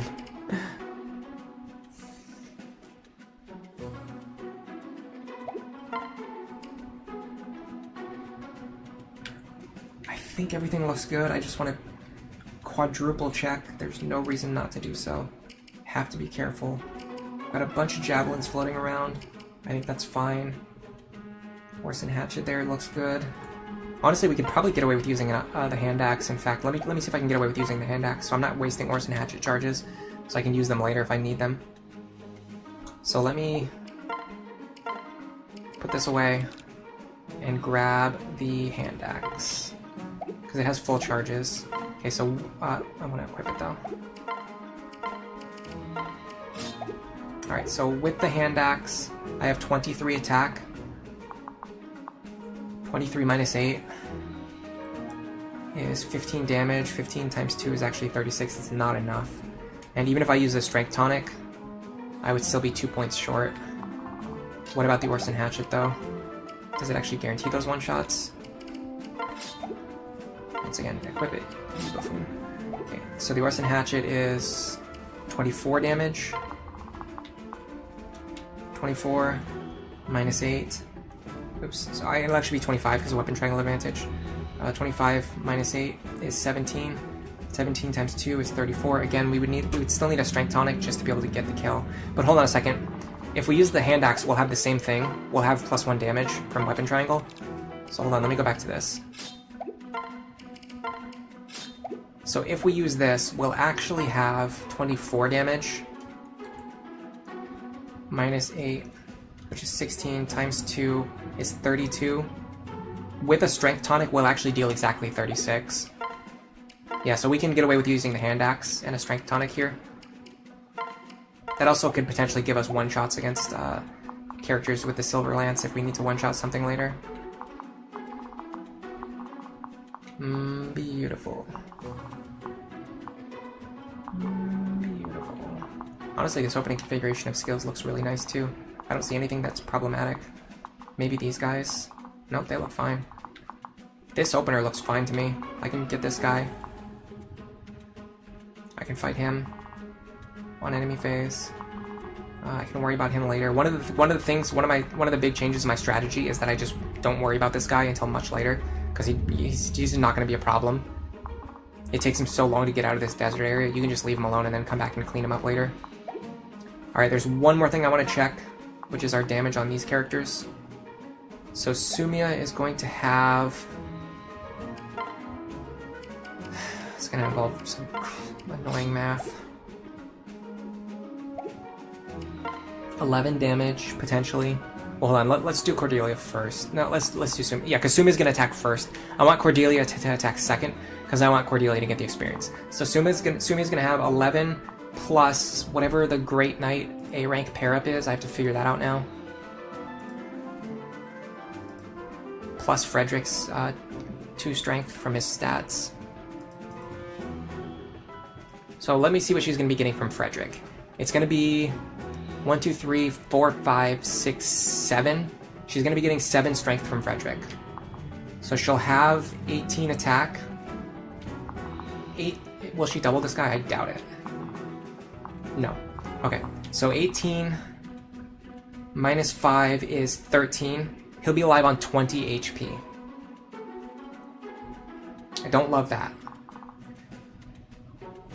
She can deal with Virion's pair up.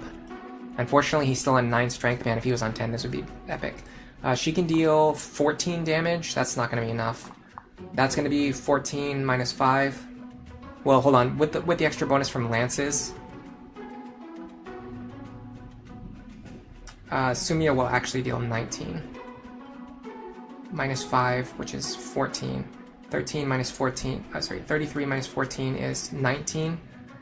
Then Cordelia will hit him for 15. Minus 5, which is another 10. He'll be alive on 9.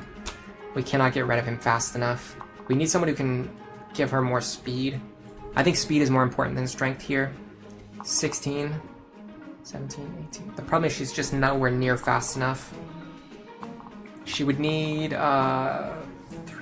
plus 8 speed. I don't think there's anyone who can give her plus 8 speed. So what's the solution? What's the solution? How do we deal with this? The other thing we could do is have her move in and use the Killer Lance. But if we do that, then the mage is going to attack her, and then we won't be able to get rid of the mage on enemy phase, which we want to do.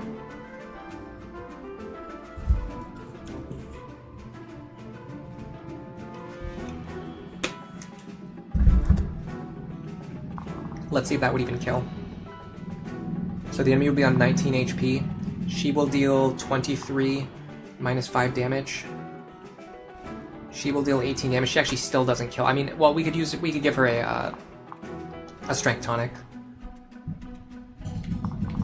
But we were, what was it, 19?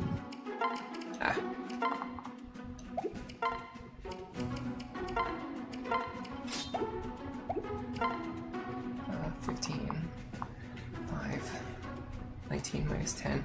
The problem is we were 9 points short of damage before, so even if we give both of them a strength tonic, it won't be enough. We could also forge the javelins. We could give them strength tonics and forge these javelins.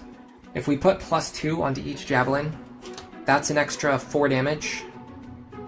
Then if we give them each strength tonics, that's another 4 damage. That's actually still not, oh my god, that's still not enough. We'd still be 1 point short.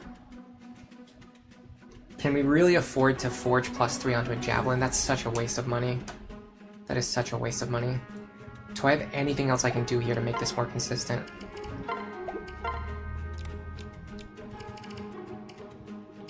I don't have my strength drop anymore.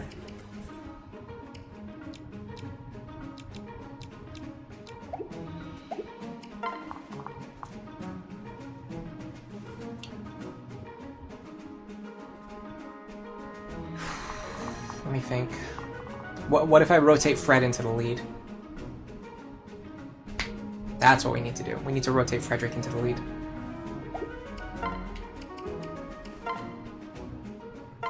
Oops, no, you want your javelin. That's fine.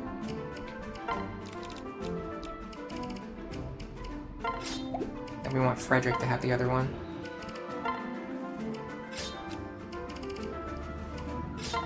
Yeah, this is it. This is it. You use Frederick. The only reason to use... See, this is one of those things I talk about where you can't get tunnel vision. You have to think about what is the actual goal. Not like I have an idea, how do I make it work?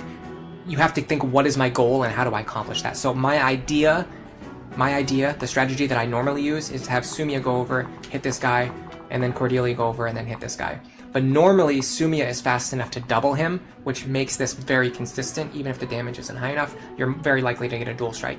Here, our damage isn't high enough, so we need dual strikes, but then also Sumia can't even double. The thing is, if Sumia can't double, then why not just use Frederick? He's going to deal way more damage. He's going to deal 13 more damage than she is. He's going to deal 12 more damage than she is. Like, he's going to deal way more damage. Well, it's actually less because of the pair-up thing, but even still. In fact, we can calculate exactly how much we're going to deal now, and then see if we can fix that with strength tonics. So, 26. And she's not increasing his strength at all, I doubt, but we can check. Yeah, no. 26 minus 5 is 21. Then minus another 10 is... Oh, sorry. 33 minus 21 is 12. Minus another 10 is 2. So all we need is to get an extra 2 damage anywhere. So we can use a strength tonic on Cordelia, or we can use one on Frederick. I am very inclined to use it on Cordelia. I want her to do more fighting. I want her to be able to get one-shots. I want her to be able to kill things. I'm going to give her the strength tonic, and then I'm going to calculate everything again, because I want to make 100% sure that this works. So Frederick can deal 26 minus 5, which is 21 damage. Nope, that's not true. He's going to deal 27 minus 5, which is 22 damage. Then Cordelia is going to deal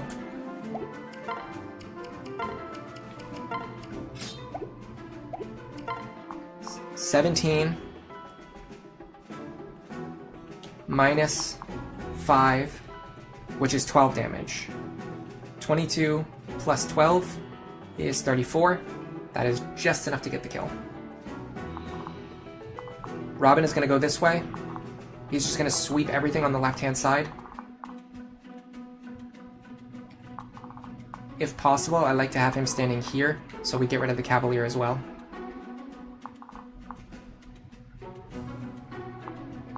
Let's calc that.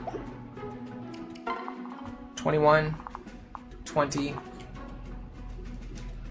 plus 29, plus 30. Let me actually make sure that I'm actually still streaming right now. I haven't looked at chat for like 15 minutes. I'm sorry, guys. This is Lunatic plus Iron Man gameplay, okay? Isn't it +1 damage only if you have B rank or higher from Weapon Triangle Advantage? Okay, so Sumio won't get it, but we're 1 damage ahead of where we need to be anyway, so we should still get exact lethal. So yeah, good catch. We will be missing 1 point of damage, but we will have exact lethal with our current setup anyway, so it should be fine. But yeah, this is Lunatic plus Iron Man gameplay. Okay, I have to really focus on what I'm doing. I have to focus on planning every single matchup like before we hit start. Hello, Sassy. Welcome to the stream. You always do female Iron. You always do female Robin. I think male Robin is just more fun for me to play personally, and I also think he's very I think female Robin is overrated. I think male Robin is underrated. So that's also a part of the reason why I like to use him.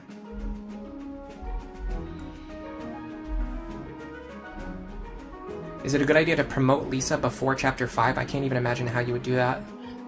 But no, honestly, it's not. One of the things I'm starting to realize for Iron Man consistency, and honestly this applies even below Iron Man consistency, is if you promote your characters too early, their experience gain will slow down by a lot, and they won't get very many levels, and so they end up having a lot less stats. Like, for example, Lisa, you can easily get her to level 20 before promoting. You can easily staff grind her up to level 20 before promoting her. If you don't do that, I could be leaving like 8 levels worth of stats on the table. So let's say her magic growth was only 50%, which isn't even true, but we'd be giving up 4 points of magic, we'd be giving up like 4 or 5 HP, we'd be giving up a few points of defense, we'd be giving up a few points of speed, and for nothing really, just so that she is in a, like, she's in a different looking sprite for like a couple chapters. Like, it just doesn't matter. Like, we don't need her for anything other than using stabs right now. If you get to a chapter where you really need an extra tome user, I do think early promoting Lisa or Maribel is fine, but I don't think it's like something that is like, it's not like the best play. It's something that you can do if you need an extra tome user, but it will hurt their long-term viability. And this, to a lesser extent, applies to all other characters. Like, I used to try to promote my characters as soon as possible, but what I've been really discovering in this game is that getting extra levels onto them, there's no real downside to it. Like, getting Virion to level 14 or 15 or 16 or even 20 before we promote him is just going to mean he's just going to have higher stats in the long run. You like support units more than main damage dealers? Me too. I love support units. They're like my favorite aspect of the game. Motorcycle guy wants to be deployed. Well, guess what? He's banned.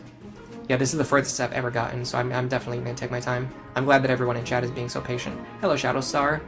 Welcome to the stream. You think long prep time is very comfortable? That's good. We're almost out of the early game. Losing is starting to become costly. Yeah, it's also starting to become less likely. The further you get, the less likely you are to lose, because a lot of the difficulty in Awakening is front-loaded. We do still have a couple of big hurdles coming up, but I think like this run could absolutely succeed. Like, this run could succeed. I could see it happening. It's a possibility. Chapter 12 is going to be rough. Chapter 10, honestly, like Chapter 10, 11, and 12 are all going to be tough. But this is, like, doable. Alright, everyone looks good. Let me just... Yeah, okay, sorry, I was going to calc Robin here. I'm sorry, guys. 100 damage. Do we have any Luna? 1 physical attacker with Luna. So we would take... minus 18, minus 9, minus 17, minus 17. We would take 39 damage at most. We actually tank all 4 of these hits clean. Do we double everything here? Keep in mind that Maribel does give us +1 speed. We'll be on 18. We do not double everything here. I think that's okay. I think that's fine. Can we one-shot? That's a good question. We're gonna have 34 plus like 3 magic, so we're gonna have 37 or 38 magic. Did we get S support with, or sorry, did we get C support with Maribel already? We did, so we're actually gonna have extra speed and extra magic. I think I already calculated that earlier though, so it's gonna be 37 damage.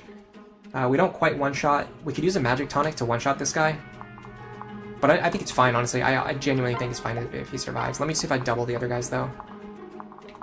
I can double the other guys and then leave him alive, and then Ricken can kill him. I'm fine with that.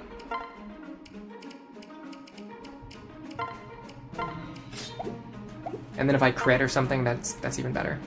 Okay, so Maribel to Robin. Lisa and Ricken are going to be standing here and here. Our flyers are going to go over, they're going to kill this guy, then they're going to enemy phase him. That leaves Crom and Sully free to just kind of do whatever I want them to do. Alright, I'm ready to lock this attempt in. Get ready to post your predictions in chat. Oh, she also has 10 speed. Oh, that we might actually be fast enough to double. Predict win or fail. I'm going to predict win. Troubadour is magic, speed, and res. So we'll get +3 speed total then. If she has 10 speed. I actually missed the fact that she had 10 speed. And she's faster than I remembered. So I missed. So yeah, her having 10 speed means we'll get +3 speed, which will put us on 20, which will actually be enough to double this guy. Snow warning, you recently stopped promoting the 2nd gen characters right after recruiting them. Yeah, you can gain a little bit of chip experience on them. Especially the ones who start as archers or staff users or tome users. No long coup or no long coup with Noe this run, thank god. I like long coup Noe, although there's definitely reasons. This map is free, win for sure, we win, go get the W, 99% win, yeah. The only thing that could go wrong is if these units cluster in the center in a way that's tough for me to clean up. But even that's very unlikely. Alright, I just started it, so it's started. If I missed something, if I made a mistake, it's over. Alright, I start with this pair. I already don't like the fact that Frederick can't reach Sumia. But these two are going to pair up no matter what, so let's just pair them up. And you go over here. Okay, so... I just remembered. Okay, yes, there is a downside. There is a downside to having Frederick in the lead. And it's because I want Sumia to be able to fly next turn, but honestly... I gotta do this. I think I have to do this. I have to do this anyway, so maybe we'll just let it go. Dual strike, didn't get it. That's fine. Now, she should have exactly enough damage. Well, okay, here's the thing. Typically, I have Sumia fly across the map. I should have switched their positions. Typically, I have Sumia fly up across the map, but since I'm using Cordelia as my Sumia replacement this run anyway, I should actually probably have Cordelia here and Sumia here, and then I could have Sumia fly across the map. But it's fine, though. We're going to be fine. We're going to Javelin here. Ooh, that accuracy, though. That is not good accuracy. Okay, hold on a second.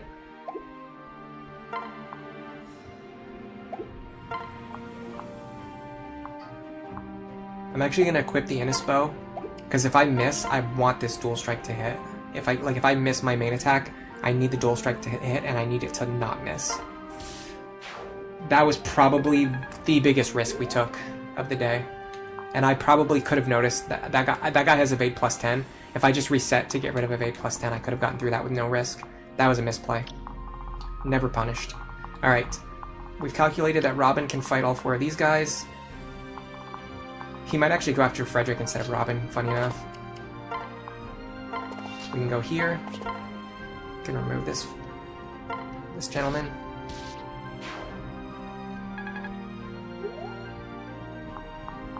Now we're gonna want...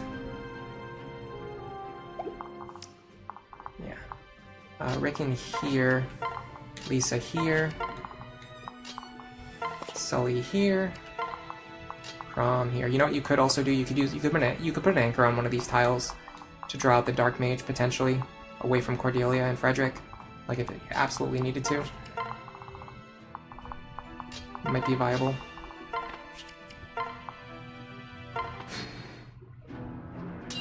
No damage. Epic. It's fine. Would have loved a dual strike there, didn't get it. We're probably going to need to heal Cordelia. Oh, he goes after Frederick. Interesting. I guess Robin has just become so epic that they would just rather go after Frederick than Robin. Alright, Steel Lance to the convoy. Alright. Here's the deal. I want to exercise before I do one more turn. I feel myself starting to lose focus. I'm gonna stop. I'm gonna take my.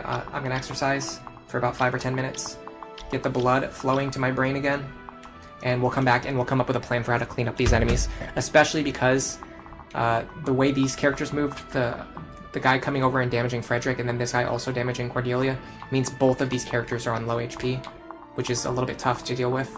And I also have to clean up the dark. So I have to clean up this dark mage, and I have to do it while both of these characters are on low HP, and I have to do it while also getting ready for everything else that comes next. So in order to do that, I think I'm gonna do my exercise break.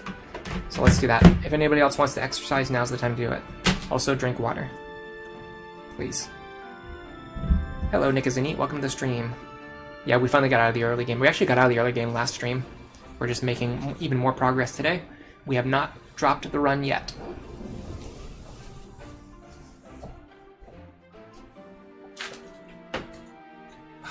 Okay, here we go. I'm just doing some bicep curls. Because normally, like on typical days when I'm not streaming and stuff, if I do any exercises, I normally do squats or stretches or any kind of leg exercises. And then when I stream, I just do like arm exercises because it's easier to do while streaming. We need to be really careful. Yeah, because they have Nosferatu, I know. I caught that. But thanks for pointing it out anyway, because sometimes I miss these things. Like I miss that guy having a big +10. It's good to point it out. I'm gonna get juiced. Not really. I'm actually kind of scrawny, to be honest. I've always wanted to get like a little bit stronger, but for some reason I just can't do it. It's like I exercise and I just don't get any bigger. It's weird. I'm casually lifting 480 off screen. No, it's I can tell you how much it is. 2, 4, 6, 8. It's 8 kilograms. Let's look up what that is in pounds.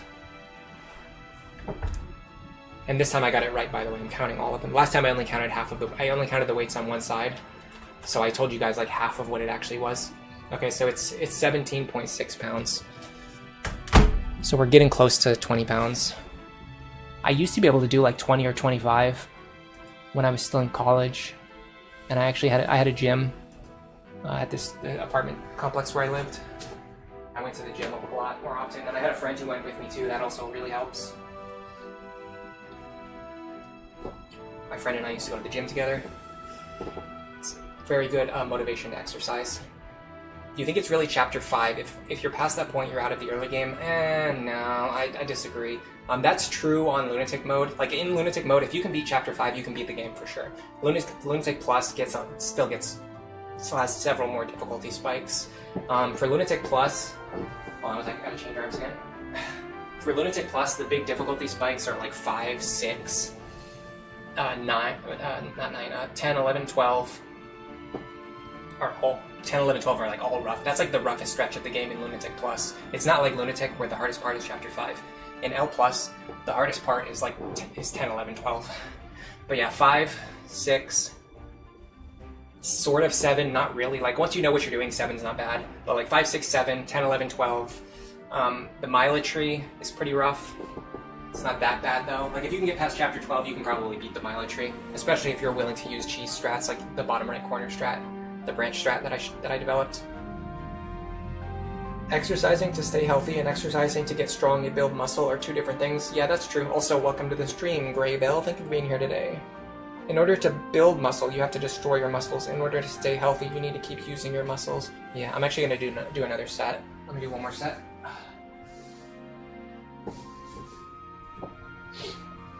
Here we go. Bronze Vixen. If Ellery has trouble putting on muscle, that means they might be plus magic minus strength. No, I've actually thought about this before. I have like no, like I've thought like what would my stats be if I was like an RPG character or whatever, and like everybody always like says, so the most common things are like intelligence, or like skill, or like agility. Like most people who are going to answer that question are going to be nerds, right? Like me and you. If you're watching this, you're also a nerd. So they're usually going to say like intelligence would be their main stat, because not only because it's probably their best attribute, but also because like we value intelligence as a quality. You know what I mean? Like we would be impressed if someone was intelligent more than oh my god. Oh, I went to failure. Hold on. Oh, that one was rough. we would be impressed if someone was intelligent more than if they were fit. So like for us, we want to think of ourselves as being intelligent. You know what I mean? But I thought about it and I was like, honestly, I probably don't have any good stats. Like all of my stats are bad. I'm like one of those scrub units with like bad bases and bad growths. I mean, I guess I'm kind of smart, but I'm not like the smartest person like in the room. I think going to university especially is very humbling. Now granted, I was in a STEM program, so that definitely is like a different experience from what other people might have. Like if you just got like an arts degree, there was probably a bunch of like dummies in your class. But like I did like a pretty hard degree that required a lot of math and science, and pretty much like everyone in my classes, like I was the smartest person at my high school, but like everybody in my class was the smartest person at their high school before they came to university, and I was not the smartest person in that room. You get what I'm saying?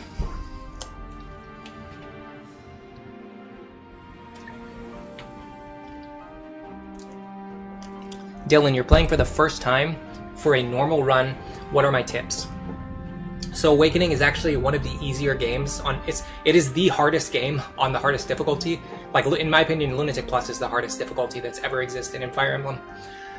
But on normal mode, it's actually one of the easier games. So I would honestly say just use the units that you like and have fun. You'll be completely fine. Learning good positioning and tactics is one of the best things you can do to get better in the long run. I think positioning and tactics are so important, and they're so underrated because people want to be lazy and they just want to enemy face sweep with one character. But like if you learn how to use like in the last chapter where I was using those trees to my advantage, or like chapter 6 where if you stand in specific tiles you can fight exactly 3 enemies and you're not in range of Gaius, so that on the next turn you can recruit Gaius and then swap, you know, Robin back into the lead, and then Robin's in a position where they can fight, you know, 4 enemies, but you can draw one of them away with Virion if you use the wall, by having Virion shoot over the wall. There's just like, there's so many things that you can do to improve your gameplay that are just like, they can't really be taught. Like they can only be learned by playing the game and experiencing it yourself. Dark Mage with counter, Vantage Plus, and Nosferatu. I know. I got him. Yeah, Garrett's got the right idea. You wish you were a nerd. You were basically the class bully, humbled by a group of nerds, and you became their bodyguard. That basically makes you a nerd. You hung out with the nerds, you were a nerd. But I don't know. For me, it's not really like a negative thing calling someone a nerd. Even though when I was younger, like nerd was definitely like a bad thing. Like liking video games and liking anime was just like not anywhere near as widespread or acceptable as it is now. There was basically like nobody who had the same hobby. Like even liking, like for some of you this might be impossible to even imagine, but even just liking like comic books and superheroes was like not acceptable. And that didn't even really change until like pretty recently. Like all at once, like nerd culture suddenly became like a popular thing. Like Star Wars and Star Trek, those used to be like nerd things, and like nerd was like the problem is now nerd is like almost an attractive term. Like there's pop nerd culture now. There wasn't really that before. Like nerd was exclusively a negative term for people like me. So, but it never bothered me. All right, I just put my weights away. Let's continue. I have got the blood flowing to my brain again. I think we're gonna be good. I just did something really weird, by the way. You guys can't see this, but I just sat down, and instead of looking at my monitor that has the game on it and like playing the game, I looked at the monitor that has the chat on it to look at like a smaller version of the screen of the game, like the version that you guys see, instead of looking at the actual game itself. Okay, now I'm looking at the right monitor. We're good to go. You were a nerd, but you ended up working in construction. You're in your 30s. When you were growing up, people trashed on other people for their hobbies. Yeah. I mean, I'm not saying that's not a thing anymore. I'm sure people still get picked on, but I feel like what's considered cool and like what's considered uncool is just like different now. All right, so one thing I want to check is I'm pretty sure Robin can come over here and snag this kill and then get this guy on enemy phase, which is very clutch. I've done this before in previous attempts. Now, unfortunately, we're not going to be able to pick up the kill unless we get like a crit or something. Not even with the Flux Tome, we just don't have enough damage. So let me calculate if we can take both these attacks. I'm sure we can, but let's just make sure. So 46 with Luna. Minus 18 minus 10 is 18. So yeah, we take this comfortably. So we'll run over here. If we get a crit, fine. If we don't, it's also completely fine. The problem is it's actually going to be harder for Noe to get out of here safely, I think. No, she'll be fine. Alright, so we just need to get rid of this guy with anyone and then heal up our other characters. Now, unfortunately, Vantage is going to make this pretty rough. Maybe... Can Crom do it? Probably not. He's going to have 30 damage minus 6 is 24. This guy is going to deal 17 damage, and then he's going to heal 8. 24 minus 8 is 16. Crom should have exact lethal here. I think Crom has exact lethal here. I'm very scared, though. I'm very scared that that's not true, because, I mean, it's very easy for things to go wrong, especially when you're calculating within a margin of like 1 point of damage. That's with the Killing Edge. Okay, I can get more damage if I use the Glass Sword. Is there anyone else who would be worth sending, though? Or worth doing it? 20 damage, minus 10 is only 10. Maybe Frederick can do it. Or even, you know what I can do? I can rotate Sumi into the lead. I can have her do it. What am I thinking? Probably because now she's not holding a javelin, so I can't check her damage. Okay, well, it's going to be less than what Cordelia has. Which is only like 18 damage, maybe? Well, no, it's going to be more, because she's going to have a Frederick pair up. She's going to have... In fact, I can check exactly how much it's going to be. 8 plus 7 is 15. She has 9 plus 4, which is 13. So Sumi is going to do 2 more damage than Cordelia is currently doing. That's going to be 12 plus 12, which is going to be 24. She's going to take 20 minus 8, which is 12, and then he's going to heal for 6. So he's going to be on 22, and I said she was going to deal 24 damage? Is that what I said? Yeah, she's going to deal 24 damage. He's going to... I need 22 damage to kill him with Sumia. I really don't like doing stuff like this, but I feel like I got this. I think I have it. I think I've got him.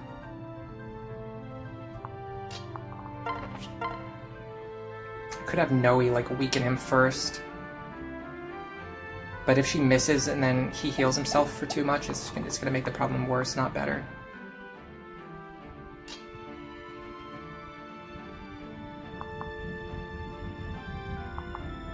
So yeah, the option is to have Frederick smack him really hard at 1 range and like guarantee the kill, or try to have someone set up like a 2-range kill. I'm pretty sure I have this. I feel pretty confident that I have this. Unless I'm completely overlooking something. Does Flux round down or up? Do you mean the Nosferatu healing? I'm pretty sure it rounds down. I'm pretty sure everything in this game truncates. I feel pretty confident this kills. I could also get a crit or a dual strike to make it even better. Yeah, okay, we got that. We got that. That was fine. That was totally fine. I was way overthinking that. Okay, what does this guy have? Nothing too terrible. Let me get him to move onto this tile, and then hit him with Crom. 11 speed. Can I use the Sully pair up? That will give me 17 speed. That's enough to double. 30. I don't want to deal 30 damage. I want to use the Falchion. 26. -6 is 20, and you cut that in half. It's going to be 10 damage. I kind of want to use the killing edge here. I've saved a ton of killing edge charges, and if I get a crit here, it will get rid of an annoying enemy who otherwise I have to wait to get rid of later.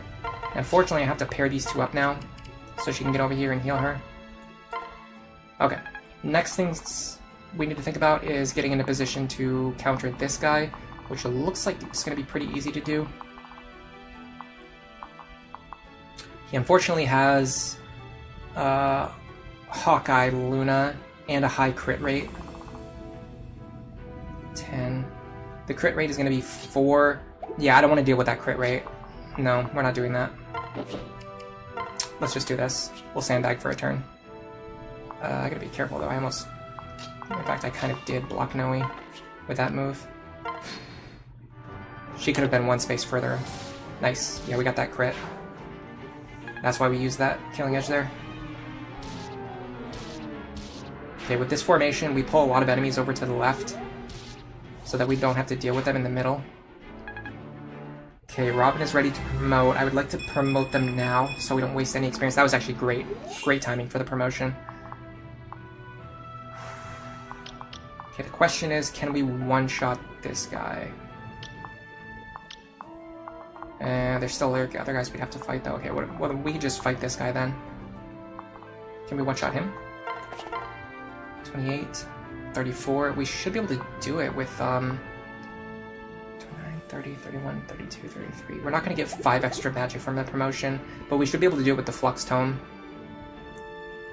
And he'll hit us for 27.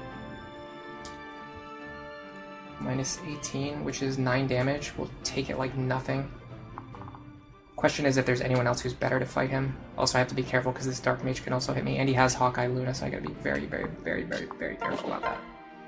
Okay, let me think about what we're doing here. I should have had the Physics Staff in Sumia's hand, by the way, so she could use it right now. In Lisa's hands. This guy's a problem. Let me get these two out of here. Is this out of range of this guy? Yeah, we can get them out of range.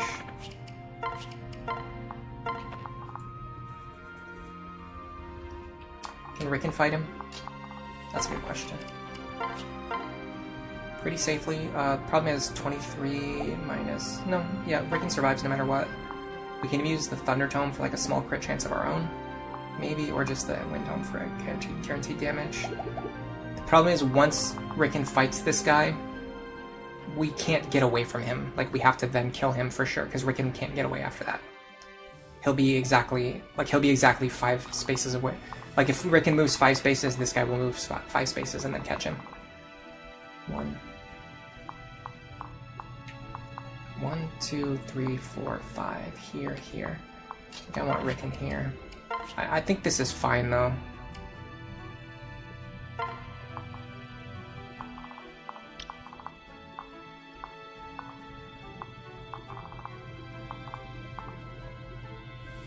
My only concern is this guy. I don't want him to go for Robin, so maybe I do something else, like...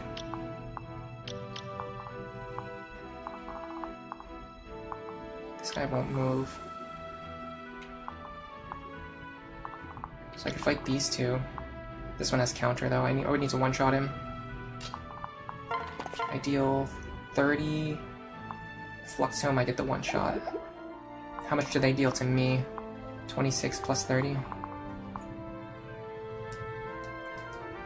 56 minus 18 is 20. We actually survive here. I don't think this guy... I'm pretty sure this guy won't move. He'll only move if I'm in range of this guy, not if I'm in range of these guys. But it's going to be scary if he does, because he has a Luna Plus. This is one of those things that, like, you would never test, but I'm pretty sure... I mean, I can go to the wiki, although the wiki could be wrong too, because this is just one of those things that you would never test. Like, why would you ever test this? Like, is this guy gonna move if you're in range of these guys, or is it just these two explicitly? Like, how could you possibly even guess that? Okay, he's got an Arcwind Tome. Am I in the right chapter? No, I have to go forward 1 chapter, sorry.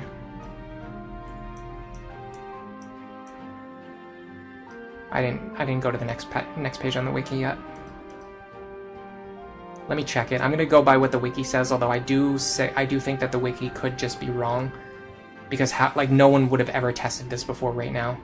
Like no one has ever been in this exact situation. Okay, Arc Wind. The southeastern one will not move until a unit is in the range of at least 2 of the following: him, the nearby fighter, the 2 nearby Myrmidons, or the nearby Dark Mage. No, that's the wrong one.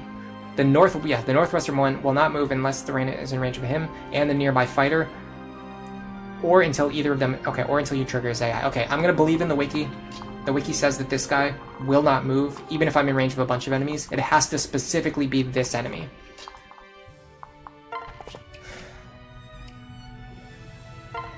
And we can't use the Master Seal and heal at the same time.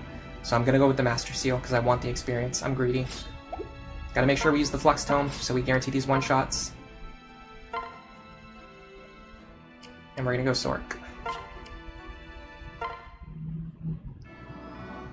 So you might think buying that early Master Seal didn't matter too much because we're just promoting Robin around the same time when we normally would anyway.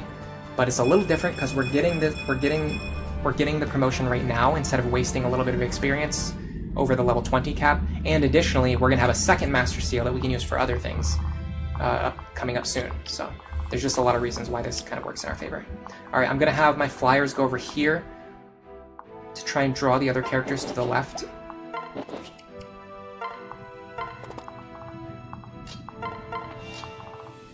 This strategy has worked for me before. I don't know for sure that it will work now, but it would be nice if it does.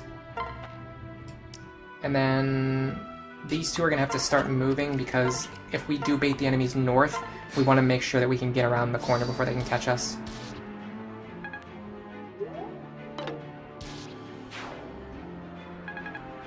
Okay, here's the moment of truth. Okay, perfect. Alright, and because we pulled guys to the left, now we can go back up here and fight this guy without needing to worry as much. Does he have pass? He does have pass, so I have to be careful about him.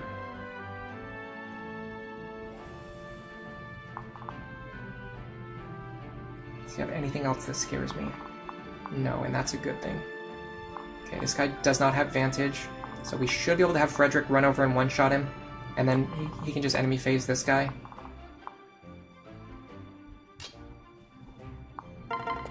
So we should be able to do something like this. Let me make sure we can actually fight this guy. Take 9 damage. That's fine with me. And then what about this guy? Can we one-shot him? Yes, we can. I would like to use... I guess I would like to use an Iron Lance, but I don't have one. So maybe I'll use a Steel Lance or something, or at least a sword. I want to just not use an axe. That's the thing. Does the Iron Sword get the kill? It does. Okay. Iron Sword gets the kill, and then that makes it so we're not using an axe.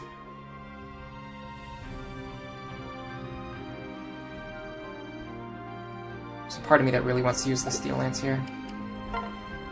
An Iron Lance would have been so much better, though. Yeah, we'll do this. Steel Lance on Frederick, Bronze Lance on Sunya. Steel Lance guarantees the kill. The Sword Fighter can't actually reach or hit us. This pair can get away. We can even heal Ricken back up for future turns, if needed.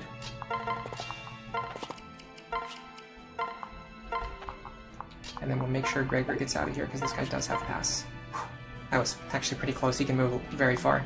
It's because all these tiles in the middle are plains tiles. Alright. Next up. Now, unfortunately, they both have counter. For that reason, I'm actually going to back up. I should be able to do this.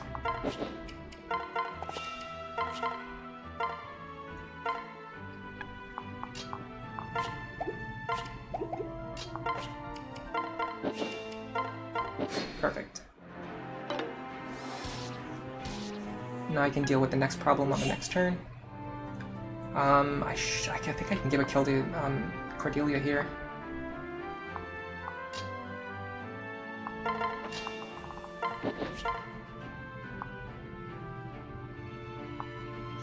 Not quite, because her damage isn't high enough. What about this guy? No, I don't want to take counter damage. Is there anything that we one-shot here? Yeah, well, we can one-shot this guy. Oh, by the way, someone mentioned something earlier about, they said, like, I could one-shot with the Flux Tome, but it would have shaky accuracy. The good thing about those strategies is that if you miss, you don't deal counter damage to yourself anyway, so missing is fine. You just don't want to use a strategy where if you hit them, you kill yourself. So, like, if you can use a weapon with bad accuracy, but that can one-shot the enemy, like in this case right here, like, if we miss this guy, we won't deal any counter damage to ourselves anyway. And then we kill this guy on player phase. In fact, we can even probably use a weaker tome, yeah. We can even kill this guy on player phase. Actually, I think the Flux Tome is cheaper, funny enough, even though it does more damage. So we kill this guy on player phase, right? So we don't deal counter damage to ourselves from him.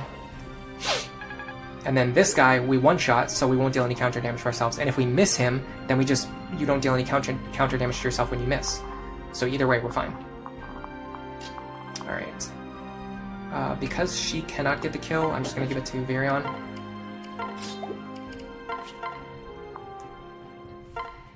There you go. Man, we could almost promote him next. I'll wait and see. It's probably smarter to promote to promote one of my flyers first. But I haven't actually gotten this far in an Iron Man before, so I'm kind of playing blind here.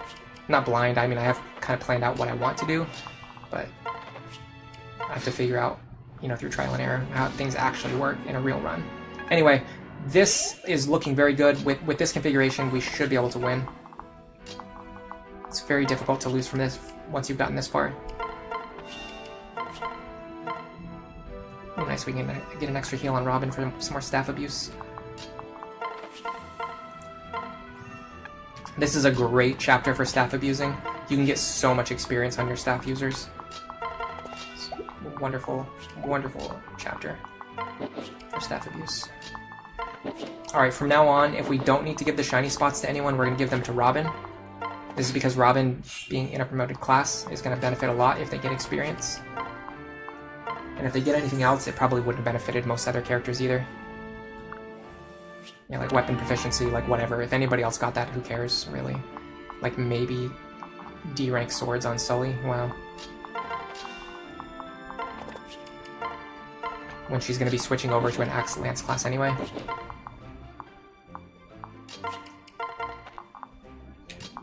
Excuse me. Alright, I'm going to take a few turns to heal up. Get ready for the next section. The main thing is that the boss has Nosferatu, which means you can just fight him over and over again. He's going to keep healing himself, and then you can keep healing your characters, and you can essentially get 20 rounds of staff experience for well, not free, because you have to pay gold for the staves, but you can get 20 rounds of staff experience on this chapter is what I'm trying to say. You do need a character who's capable of fighting Shallard. The next thing we're going to do is we're going to break open this formation. In order to do that, I forgot the first village. I didn't forget. I'm going to go back and get it later. I'll go grab it right now.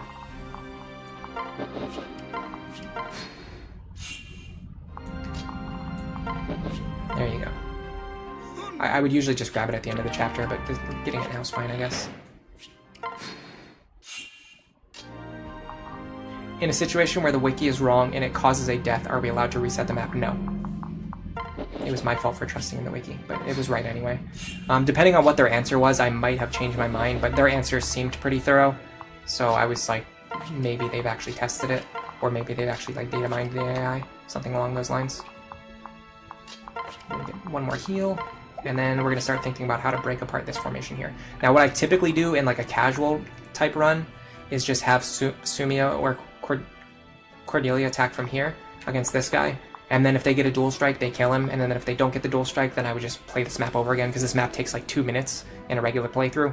In an Iron Man, where if we fail to get the dual strike, it's like a game over, I'm going to think a little bit more carefully about what I'm doing. What I could do is an anchor strategy, to bait this guy out. It's a pretty simple solution. I don't know why I never talked about just using an anchor here. So I would have you pair up here. Now I need to check that Robin can actually survive against both of them. The answer is 19 plus 33 with Luna is 52 minus 21 minus 12. That's 19 damage. Robin survives. Okay. So what we're going to do is we're going to put Robin in a forward position. Then we're going to put someone behind Robin that we want this guy to attack. Worst case scenario, if that doesn't happen, Robin just gets attacked by both people and then survives. Then Robin backs up and then kills this guy, and then I have someone else kill the guy with Arc Wind. Or even just like run back and sandbag some more. So there's like a lot of options. So the first thing we're going to do is neither one of them have pass. That's great. That means we can move in pretty far. We can go like here. In fact, what I could do is just kill this guy. Yeah, I don't even need to anchor. I could just kill this guy. What am I doing? I'm way overcomplicating this. Just kill him. Then Robin can either enemy phase him, or I would like for Virion to do it if possible. We're going to take 19 damage. Oh, we can take an Arc Wind for sure. Even Luna Plus, it's nothing to me. So I'm going to go like this. We'll go here. We want you to have an Iron Lance. And you to have... doesn't even really matter. Bronze Bow is fine. I mean, I can check. What does the combat goal look like? 8 times 2, 11 times 2, 18 times 2. I don't want to one-round him anyway, so I'll just use the Bronze Bow. And then, because I'm standing next to Robin, I might get a crit, but if I do, it's fine. Yeah, this is fine. So we put Virion here. And I'll even put Crom next to him so I get the benefit of Charm.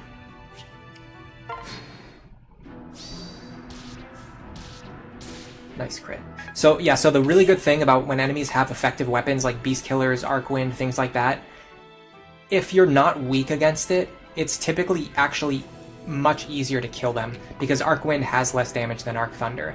The Beast Killer has less damage than a Silver Lance, you know, etc, etc. Now this guy does not have Vantage, which means we can give this kill to Cordelia.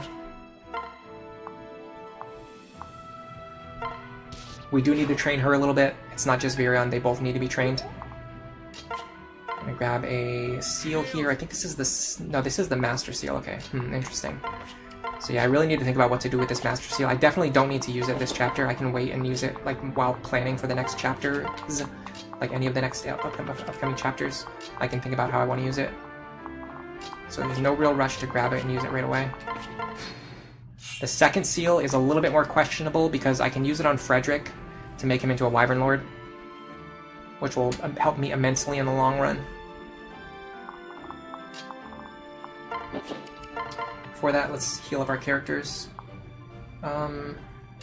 She's close to a level, so I'll let her grab that level before I do anything else. Yeah, she's actually not getting very much speed, so I need to get some extra levels onto Lisa because her speed is below par. And the only way to make up for bad stats is to get extra levels. Okay, because we're not planning to use Noe, that also means we can get a lot more training on other characters while fighting the boss. And it also means we can sell the Dragonstone. I like all of those things. This guy... we're gonna attack this guy in order to trigger enemy aggro. The person I would like to do it is probably Cordelia. Let me go over here. I'm gonna see what the matchup looks like. So I hit him once with a Javelin. Can Sumia double him? 16. She can double him. It's actually, because Sumia can double him, I'm going to strongly consider using her instead. Because that gives 2 chances to dual strike.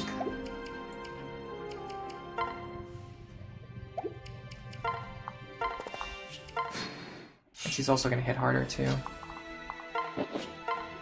And she also needs experience too, and it's more likely to get rid of this guy, which we want to get rid of him. We don't want to just trigger his aggro, we want to get rid of him. The problem is, Frederick is much better to have up here, but Sumia is better to have down here, and I need them together. Okay, well, what if I just do this?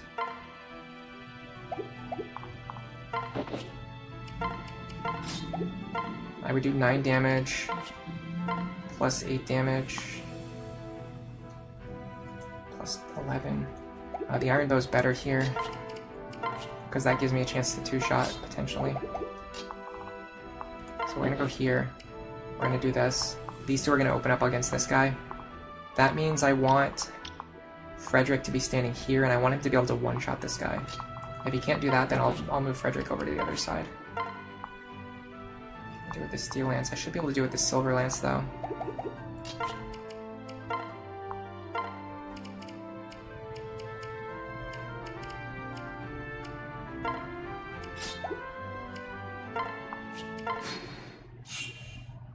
So what we're going to do is we're going to pull this guy out, and we're going to one-shot him with the Silver Lance. I like that. So Frederick's going to be standing here. Now what you're going to see is that he won't move, even though Frederick is in his range. So these guys won't move until you're inside overlapping ranges. They have linked AI. These 5 guys have linked AI. So you have to be within range of multiple enemies to get them to move and attack. But what you can do is you can stand here with one of your flyers. You can hit this guy in order to trigger their AI.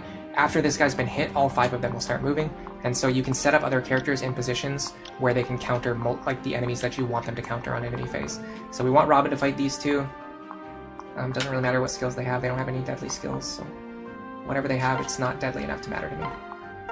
So we're going to go over here. We're not going to put Robin in their range yet, because if Robin is standing in both of their range, it might actually trigger their AI. So we're going to wait to do that. We're going to have our other characters essentially kind of just like standing back, ready to jump in if needed. Is this a plane? It is, okay. I want you here and you here in that case. Then we can move across the plains while using these desert tiles as barriers. And then Lisa and Ricken can be closer.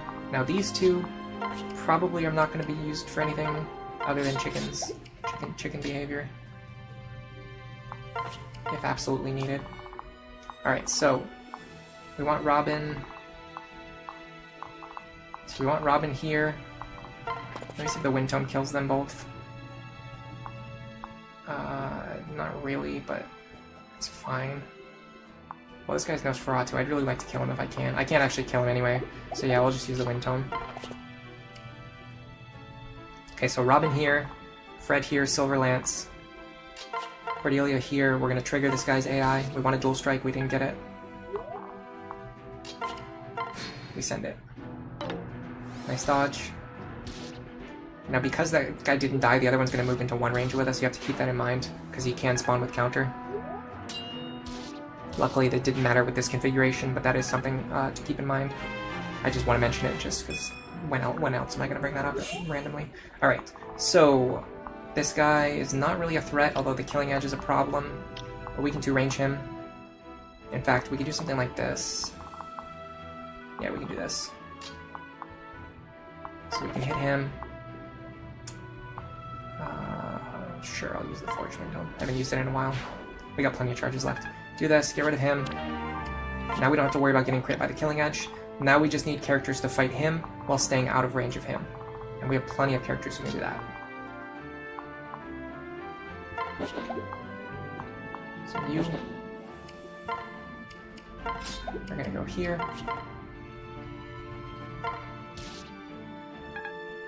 And then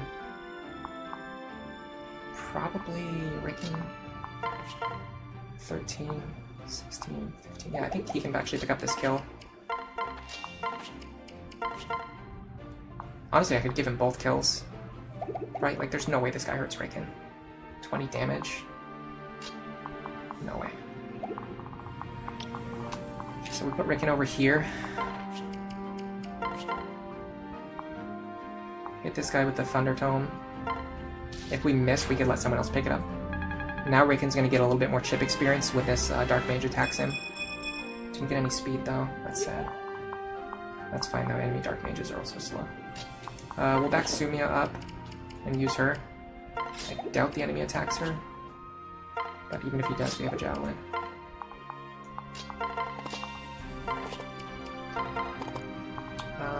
Okay, everything looks good. They should go for Ricken, yeah. They probably don't kill either, which is fine, because that means we get even more chip experience next turn. Like on Cordelia, if we could get her over there, but we can't. Hold on a second. The stream is... I don't think the stream is lagging, I think just my PC is lagging. Yeah, it's just my PC that I'm using to watch the stream is lagging. Is it possible to train project units in an Iron Man? Buddy, you're seeing it right now. You're seeing it right now. We're using Virion. We're using Virion and Ricken, okay? It is, not only is it possible, you are watching it happen before your very eyes.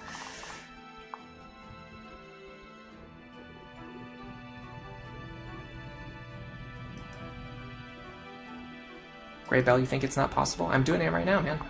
I'm literally doing it right now. What are you guys talking about? This is it. We're doing it. We're using project units. If I can get the Steel Lance back from Frederick, I should be able to one-shot this guy. Yeah. Ricken is a project unit? Absolutely. Ricken and Virion are considered like some of the hardest to use units in the entire game. They just happen to be, well, okay, they happen to be way better than people think they are, but they're still project units. They start on low levels with very low base stats. You have to train them up to make them good. I make this kind of statement before, but like what people think Donald is like not true. Like Virion, Ricken, like characters like Virion and Ricken are like what people actually think Donald is. Like they're very difficult. They're difficult to train. They start off weak, but if you train them, they actually become very, very useful. Donald is just like way harder to train than either Virion or Ricken, and once you train him, the payoff is not even that great. As opposed to characters who have like good classes like Sage.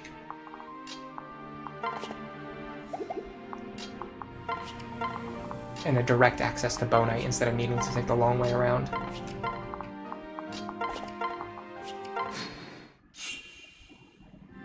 Yeah, Muriel, Vake, Ricken, Virion, Stahl, and Donald are all project units, I agree. I honestly think most of the characters in Awakening are project units. That's like one of the defining features of Awakening, is that most of the characters are project units. Here's my second seal. I'm gonna just send that right to the convoy. I'll use it later.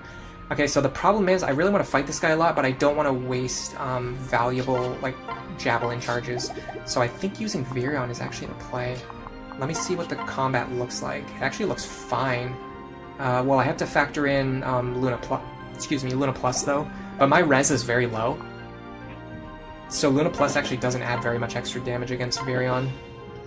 So we'll essentially have 3 resistance. So we'll be left alive on 4 HP. Or 1 HP. Yeah, we'll be left alive on 1 HP.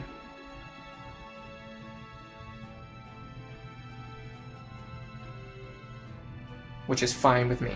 I don't like the 1% crit chance, but even if I crit, he doesn't die anyway. So this seems fine to me. Let me put, in fact, I think Maribel reduces crit chance with Demoiselle. Yeah, she does. Okay, so Maribel here. Virion here. No crit chance. We have a very low chance of critting the boss. And we can just sit here and fight him for a while. Let me use Cordelia first.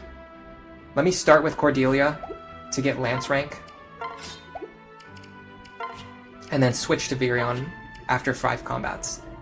That way Cordelia gets the most experience and the most Lance rank out of this. Funny enough, Demoiselle doesn't matter anymore because she's not male, but she just has enough luck anyway. Alright, so we'll do this for 5 turns, and then we'll switch to Virion. 1.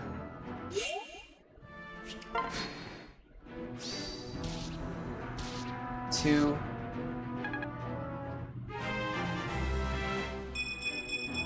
Oh, nice level up. We're gonna use heal twice instead of mend once. You get more experience that way. Actually, let me actually calc something here. I know that you get more experience that way, but I'm kind of curious about something in terms of cost, like money, like monetary cost. Okay, so heal stabs are worth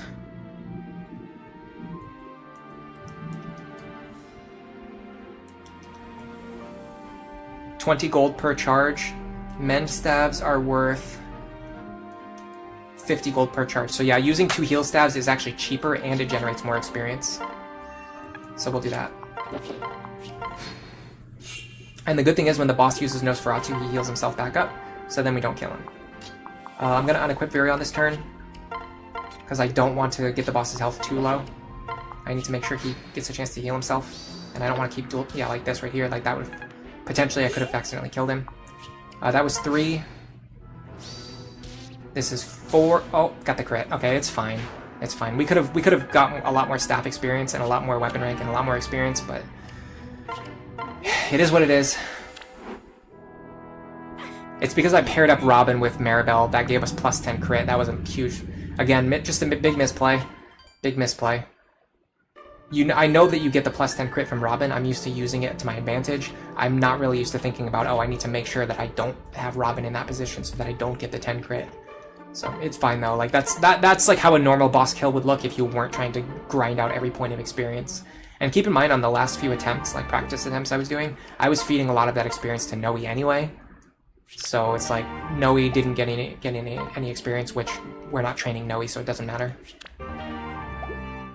Okay, Virion Cordelia is very good. They're both on 10 strength now, so they're both giving +1 strength to each other, on top of their other bonuses, on top of the C support bonuses that they're getting now. Looking really good. Chapter, what is this? Chapter 9. This is one of the chapters that I basically have no strategy for. I mean, I have a strategy, but I just don't really have anything that I feel confident in. I'm not going to start this. I'm just going to bring us into the map so we can look at it while we talk about it. I truly have no strategy for this map that I feel confident can work in an Iron Man setting. So I don't think we're going to run into this chapter today. What I might do is go look at the side stories, because I'm definitely going to train. I'm definitely going to train in the side stories before I do this chapter to make this chapter more consistent. So there's no real downside. Like if I feel like streaming for a bit longer today, I could go into one of the side stories and just clear it to get some experience and levels onto my other characters. The problem is I don't really know which I don't know for sure which characters need more stats, because I don't, you know what I mean? Like I don't know which characters need more stats in order to get past this chapter more consistently. I guess we could look at it for a little bit. Let's look at what it looks like. Let's get rid of this Master Seal. Alright, so Robin with the equipped Wind Tome is gonna have an extra. So we're gonna have 46 attack. That is enough to one-shot the Wyverns, regardless of pair up, which is very good. It's very important to be able to do it with any pair up, because we're most likely gonna want to speed pair up. Although actually Maribel gives us the speed that we need to, but maybe not for other enemies though. 15, 19, 14, 19. What's the fastest enemy? What's the fastest enemy? The fastest enemies are to be 14 speed. And we have 19. So we actually double everything and we one-shot the Wyverns without needing to train at all. That is a very good sign for how consistent we can make this chapter. I honestly think, here's the thing guys, early on we had to, because Robin got bad speed level ups, we had to train Robin through extra levels before we switched their class. And this actually, I think, is the main reason why this run is going so well, as strange as that sounds. And it's because I typically would always promote Robin. I talked about this earlier today even. I typically would always promote Robin right at level 10, so then I can get them into Dark Mage sooner, then I can get them to Sorcerer sooner. What I realize is the extra, so essentially, I'm trying to think about how I want to say this. So normally, on my normal route, I go level 10 Tactician, and then level 20 Dark Mage, and then we would still be on level 1 or 2 Sorcerer right now. This run, we did level 15 Tactician, level 10 Dark Mage, and now we're still on level 1 or 2 Sorcerer. So the only difference is that we gained 5 extra levels worth of stats. A lot of that went into magic, and that's helping me guarantee these one-shots. Like, we could potentially have 24 magic and like 43 HP, instead of 29 magic and 48 HP. And that is just adding so much to the consistency. It's actually making me think I want to feed more experience to Robin early on, so that I can get them to like level 15, 16, 17, even maybe level 20 Tactician before I change classes. Because the experience penalty is really not going to matter that much until you get a lot higher in levels. And the big experience penalty really comes when you use second seals as a promoted class, because that adds 10 to your internal level, at least. It adds 10 or more to your internal level. it's such a huge penalty. Whereas doing it in a base class is actually not that penalizing. So I do think, I think second seals are a little bit better than I used to think that they are. I used to think that they were pretty bad. You should always just promote directly.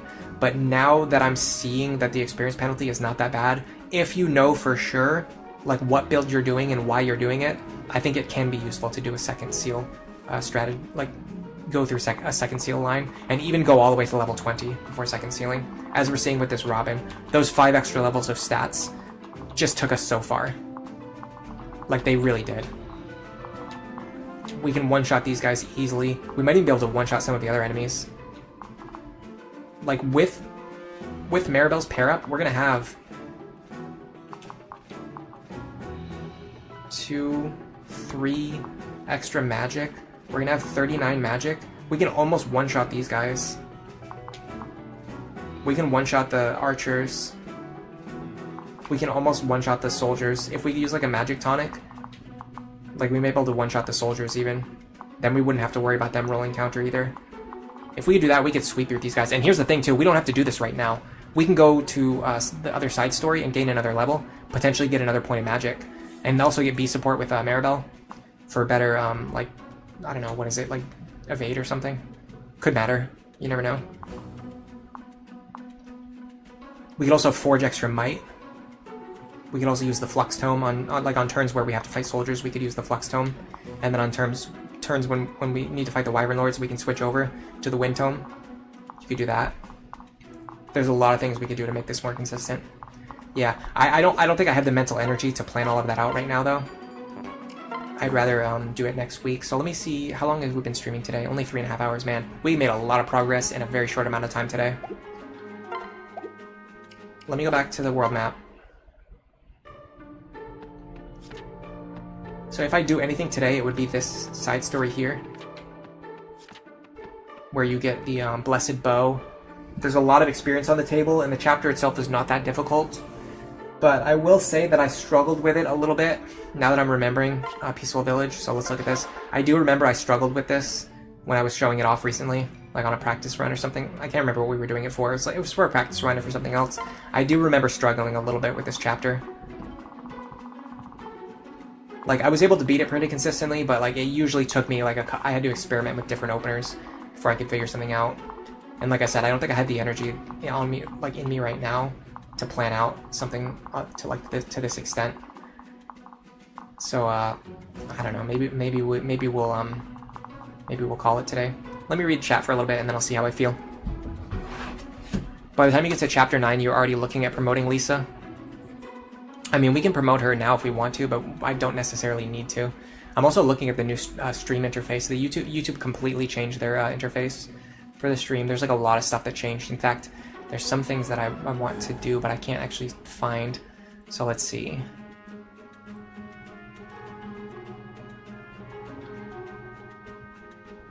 Yeah, I don't. There's like a. Would this be it? Maybe? No, that's channel settings.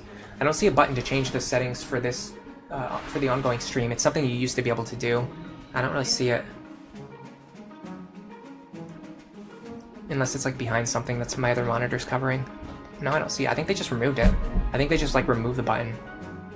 Very strange. Why would they do that? I don't like the new interface as much either. Actually, the one thing I do like is that the timer that lets you see how long you've been streaming is easier to see. But it's also in a different position, so I keep looking at the old position where it used to be. Yeah, this Robin is very strong, but does Virion like Cordelia? Oh, does like Virion and sorry. Oh, Ellery does like. Okay, I see what you're saying. I thought you were saying Ellery like you were calling to me to get an answer to something, and then I was trying to read the rest of that sentence, and it made no sense because it was not a complete sentence. What you're saying is Ellery does like Virion. And Cordelia is a good wife. Yes, both of those things are true. I like Virion as a unit, and I think the Virion-Cordelia synergy is very strong. Alright, let me see if I can find my stream settings. I don't know where the heck they are. They either remove them completely, or they just move them to a spot that I cannot find.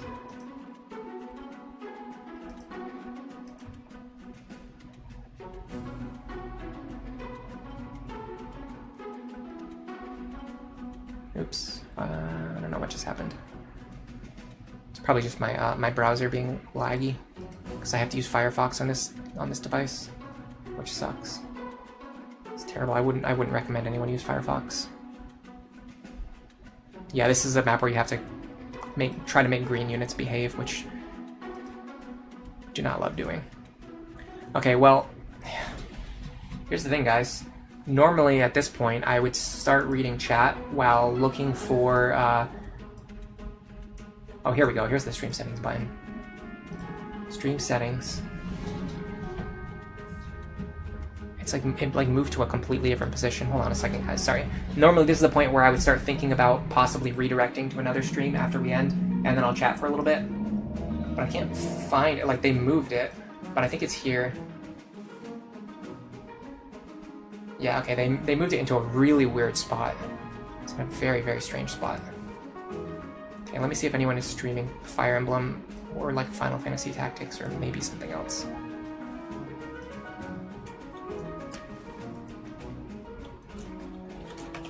The weird thing is, like, my subscriptions come up first before I search for anything, and like I would never like link to any of my subscriptions because the stuff I watch is like not the stuff that I stream, if that makes sense. Like, it's not the stuff that you guys would want to be redirected to.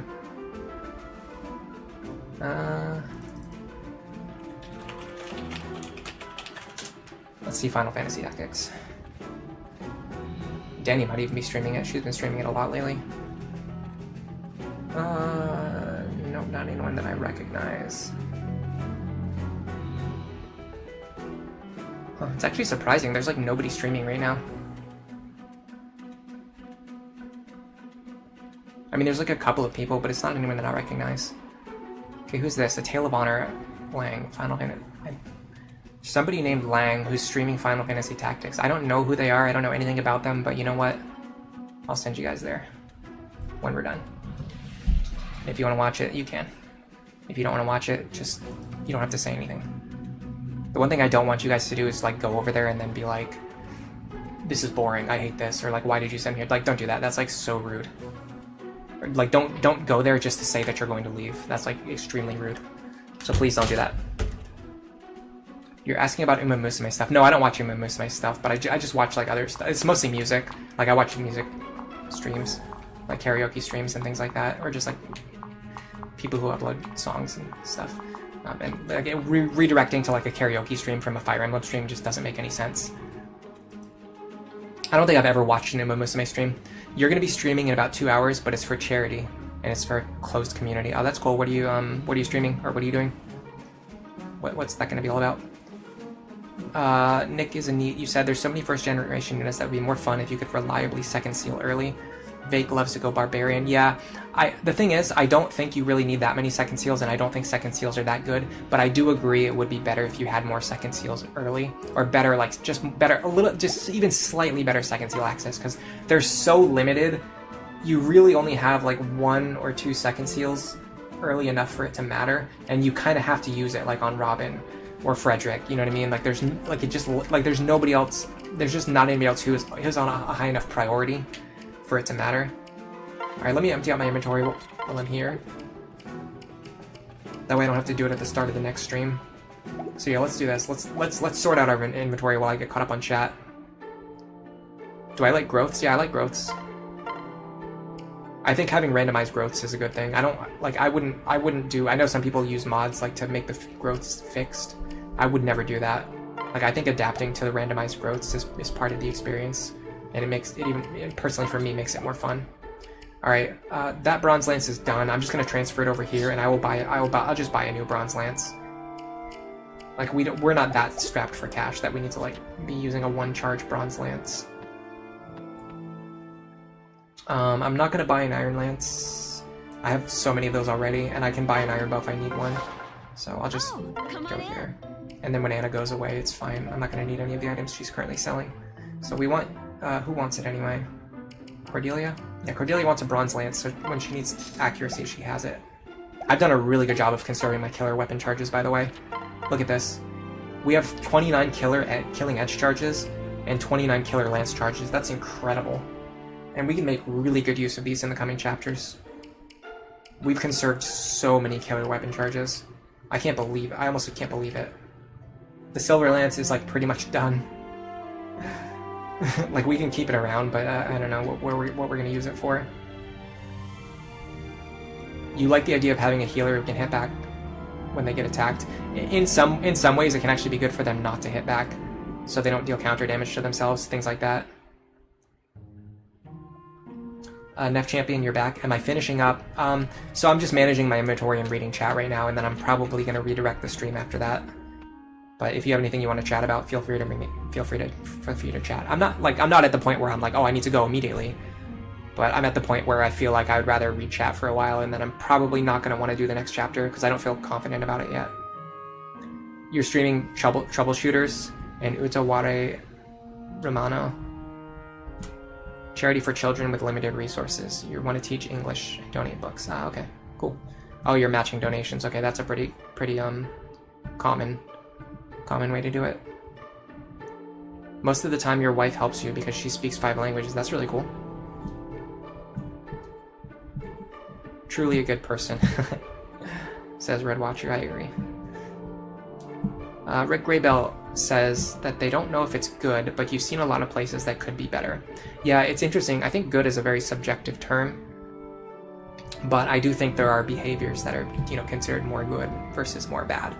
Like walking up to someone and punching them in the face for no reason. Most people would agree that's bad behavior. Helping people who are less fortunate than you.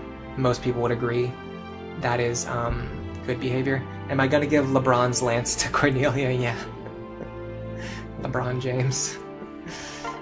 If I was gonna forge it, I would, but I don't think I'm gonna forge it. I mean, granted, if I am going to forge it, now would be the time. But the thing is, she can just use like the Iron Lance. Like if I'm gonna forge a lance right now, it would be an Iron Lance, so I get way more value out of it. Like a forged Iron Lance would be very valuable right now, but I have so many of them already. I also really want to forge a bow for Virion at some point, but I'll wait until I see like what damage does he need on a bow. And right now, most of his bows are not on full charges, so I'll probably wait, and then I'll buy him a bow on full charges and then forge it when the time comes. I could very, very much see myself promoting him to Bow Knight early. But the thing is, I'm pretty sure just promoting Cordelia to Dark Flyer early is better. Honestly, I wish I could send her through Falcon Knight, but I feel like she needs Dark Flyer. She needs Gale Force, so I have to put her through Dark Flyer. But it will pay off in the long run, trust me. Because I'm not going to be able to... I'm probably not going to be able to do Gale Force Sumia, and even if I can, like, we're not going to be getting, like, Cynthia and Lucina with Gale Force either. So we're going to need, like, Sumia and Cordelia to be our main Gale Force units. And then maybe Severa later. Spoilers. I've learned that Virion Cordelia... Well, first of all, I've learned that Severa is quite possibly the strongest unit in the game. There's a very good argument to be made that Severa is the strongest unit in the game. But on top of that, I've learned that Virion Cordelia makes a very good Severa too. Not just for hair color reasons, but for other reasons as well. You're not sure what your favorite class in Fire Emblem Awakening is? Man, me either. There's so many good classes in this game. I love Warrior. I love all the bow classes, honestly. I love Warrior, Sniper, Bow Knight. They're all great. I like Dark Flyer. I like Falcon Knight. I like Dark Mage. I like Dark Knight. I like Paladin. I'm trying to think if there's any classes that I don't like. I don't really like Berserker or Griffin that much, just because they're locked to using axes, and they have like comparable classes. Like Wyvern Lord has Axe Lance, Warrior has Axe Bow. So like, why would you use Berserker or Griffin? You know what I mean? But I do like all of the skills in the Berserker line. I like all of the Barbarian and the Berserker skills. I love Trickster. I love Thieves in this game. Thieves are really good in this game. Assassin is fantastic in this game. I don't like Swordmaster. You know what? I think I don't like any of the one weapon classes. I don't like Swordmaster. I don't like Berserker. I don't like Griffin. But I like the versions of those classes that have like secondary weapon access, because it's so good in this game. All of the staff classes are great. War Cleric's great. Valkyrie, Sage is arguably one of the best, if not best, class in the game. Do I think Gale Force being level 15 is restricting in a similar way? Yeah, Gale Force being 15 is pretty restricting. It's just hard to get any characters into that class and get them up that many levels. Severo as a Gale Force attacker is very good, yes. The only problem is that I need to find her a husband, and I don't know who that's going to be, because we're not going to have male Morgan. So, like, who would it be? It could be Owain. But then Owain's not like that great of a physical character, especially not with Ricken as a dad. So I could try to find a way to get Jerome. If I can get Jerome, I think Severa Jerome would be incredibly strong. But I would have to get Jerome, that's the tough part.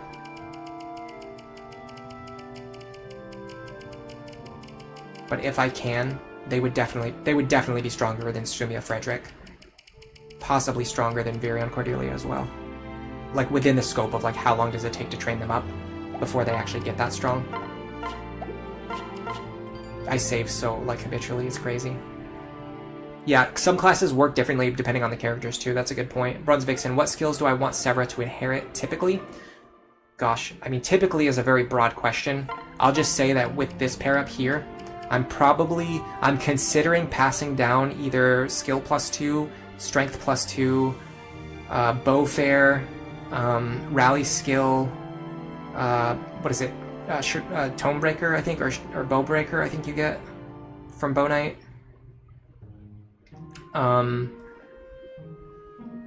I'm definitely passing down Gale Force. Like, if you're going to use Severa, you usually want to pass down Gale Force. That way she can go into a better class and she doesn't need to go into that Dark Flyer herself. It's the same logic with Cynthia.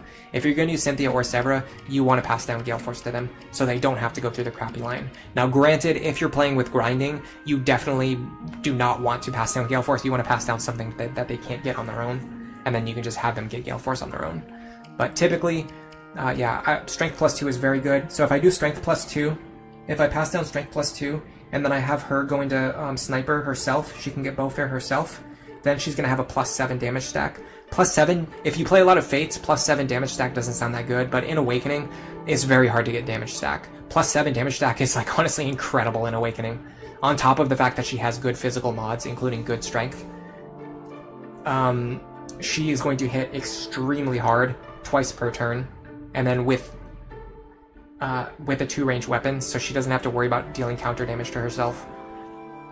So she can probably dish out like 80 damage per turn easily, and then trigger Gale Force and then hit for another 80 damage. Like I'm not even exaggerating. Like we can probably push her numbers that high. Not 80 damage per attack, but like 40 + 40, like 80 damage that way. Like we can push our numbers pretty high, especially with a Jerome pair up. The problem is though, I have to find a partner for Cherche, or however people like to say. I always just say Church, but people always complain about how I pronounce characters' names. It's so funny. The thing I don't mind. I won't say that I don't mind at all. But what I find way more like weird is like I'll be pronouncing the characters' names a certain way, and then people will be like, oh, like they'll be like, oh, so you have to say it as Saria, like so Saria is the right way to say it, so you have to say it that way. And I'm like, I've never in my life ever told another person how they have to pronounce it. So it's so weird that like people project that onto me. Like I don't tell other people how they need to pronounce the characters' names. You guys are the ones telling me how to pronounce it. But they phrase it as if like I'm the one telling them how to pronounce it. But it's like it's the opposite. It's very strange behavior. Aid, you think getting Jerome is a misplay because his Paralogue is very difficult. His Paralogue's not that hard. None of the Paralogues are really that hard. By the time you get to them, you have plenty of tools available. Plus, that also means it's just an extra free chapter worth of stats and supports that we can get. The thing about Severa is that she doesn't need to attack from range. She's really good in your face. Yeah, but the thing is, in Lunatic Plus, you always want to have characters who can play her on counter. So that's why I want to go through a bow using line. You think Saria is pronounced as Raven? That's an interesting take. Bowfair from Sniper and Bowfair from Sniper and Bowbreaker from Bow Knight. If you pass down Bowbreaker, she can get Bowfair herself. Yeah, but I want to pass down Strength +2, so she can get a +7 damage stack. But if I do that, I'm kind of soft locking Virion, because if I do that, you have to do that. So the way you do that is you move Virion over to Wyvern right before you recruit Severa, so that he can pass down Strength +2, but then you're never going to use Virion again. Like, you can't train him back out of level 1 Wyvern, and then even if you can, he can't then promote into a bow using class, so there's just no way to make it work. So that's the only reason why I wouldn't. The only reason I would, so if I'm going to pass down Strength +2, it's going to be, I'm going to be replacing Virion with Severa, which I don't really love the idea of doing. I want to keep using Virion for the rest of the run, because we've already invested a lot into him, and he's already very good. As long as Gregor is pronounced as Gregor. I mean, you can pronounce it however you want. That's the thing. That's my thing. Severa and Cynthia are some of the higher ceiling characters because they can get Gale Force and Soul. Typically on your Gale Force characters, you don't really want them to have Soul, but I mean on your Soul characters, for them to have Gale Force is kind of useful. So it's depending on how you're looking at it. But I don't think Cynthia and Severa are really good Soul characters. Severa is. Cynthia's definitely not a good Soul character. For her, you typically want to just do damage stacking, like get magic +2 onto Cynthia. So what you want to do is, well, let's see if she can get this with. I don't think she can actually get this with this parent, but maybe she can. Let me check. Strats Forest.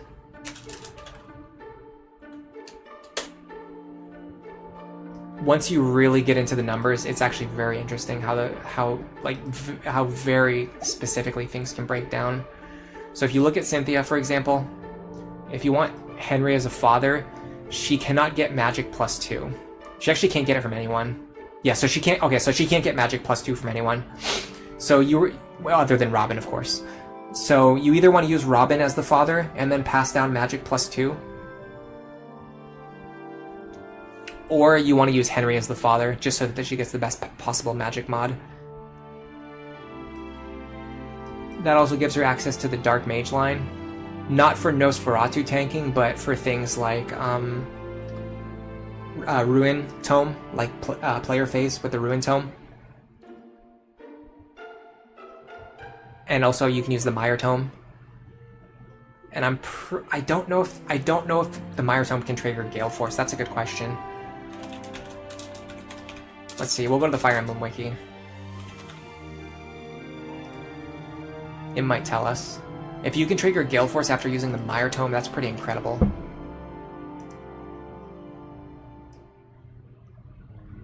Even if you can't though, like the Ruin Tome, like you can use Flux and Ruin, trigger Gale Force, and then go again. Awakening. Okay, yeah, it cannot trigger offensive skills, which I think counts as Gale Force, but I'm not sure.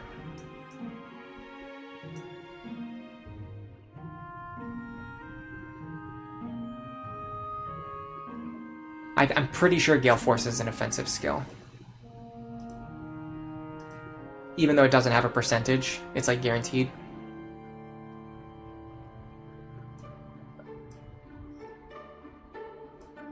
Yeah, Bow Fair would be good because then we wouldn't need to go into Archer. We could go directly into Bow Knight. That's you know what? That's actually it. And in no grind, you inherit Bow Fair and then you go directly into Bow Knight. So that way you don't have to train through Archer. In Dragon Quest, different people with different regions have different type of accents. Yeah, I actually find that very difficult. That's like, I love Dragon Quest. I absolutely love Dragon Quest. And I love classic RPGs. Like, if you've been watching my channel for a while, you probably know this, like playing Wizardry and things like that. I love Dragon Quest, but I really think that with the modern localizations of Dragon Quest, the weird accents are one of my least favorite things about it. It's just so, it makes it harder for me to read. It makes it harder for me to read the text. Just because I'm like trying to read all the weird accents. Mire does trigger Gale Force. Oh, nice. Gale Force is not an offensive skill. It's only Soul, Luna, and Aether. Okay, so it is only percentage-based skills. That's, if Mire can trigger Gale Force, that's even better. That's like incredible. Yeah, it would be nice if Mire was buyable though. I think you can't get it until very late in the game. Maybe not until the very end. So it's not really like a consideration, but I guess it would be later. But anyway, you know what? All right, we've chatted for enough. I do have plans for tonight. I think I'm giving myself like 3 or 4 hours to hopefully like eat dinner, maybe take a nap, get ready, and then do my stuff that I have to do later tonight. Thank you guys for being here today, and thanks for staying to chat. It's nice to actually chat. People thought we would get beyond Chapter 9 today. We got pretty close, honestly. We got to Chapter 9 today, and we still have not dropped the run, so we are going pretty strong. We'll see next week if I can beat Chapter 9 or not, or maybe, I don't know. I'm gonna have to decide. Maybe I'll make a poll if people want me to continue doing Iron Man, or if they want me to just go ahead and finish up the main run while we're here. But I'll figure that out. For now, let's see. Take care and be safe. Thank you, Greybell. Goodbye, says Nick is neat. Goodbye, Neff. Goodbye, Tricky. I'm not gonna be able to say goodbye to everybody, but there's a lot of people who stayed behind to chat, so I will give you your shout-outs. And for now, enjoy the rest of your day.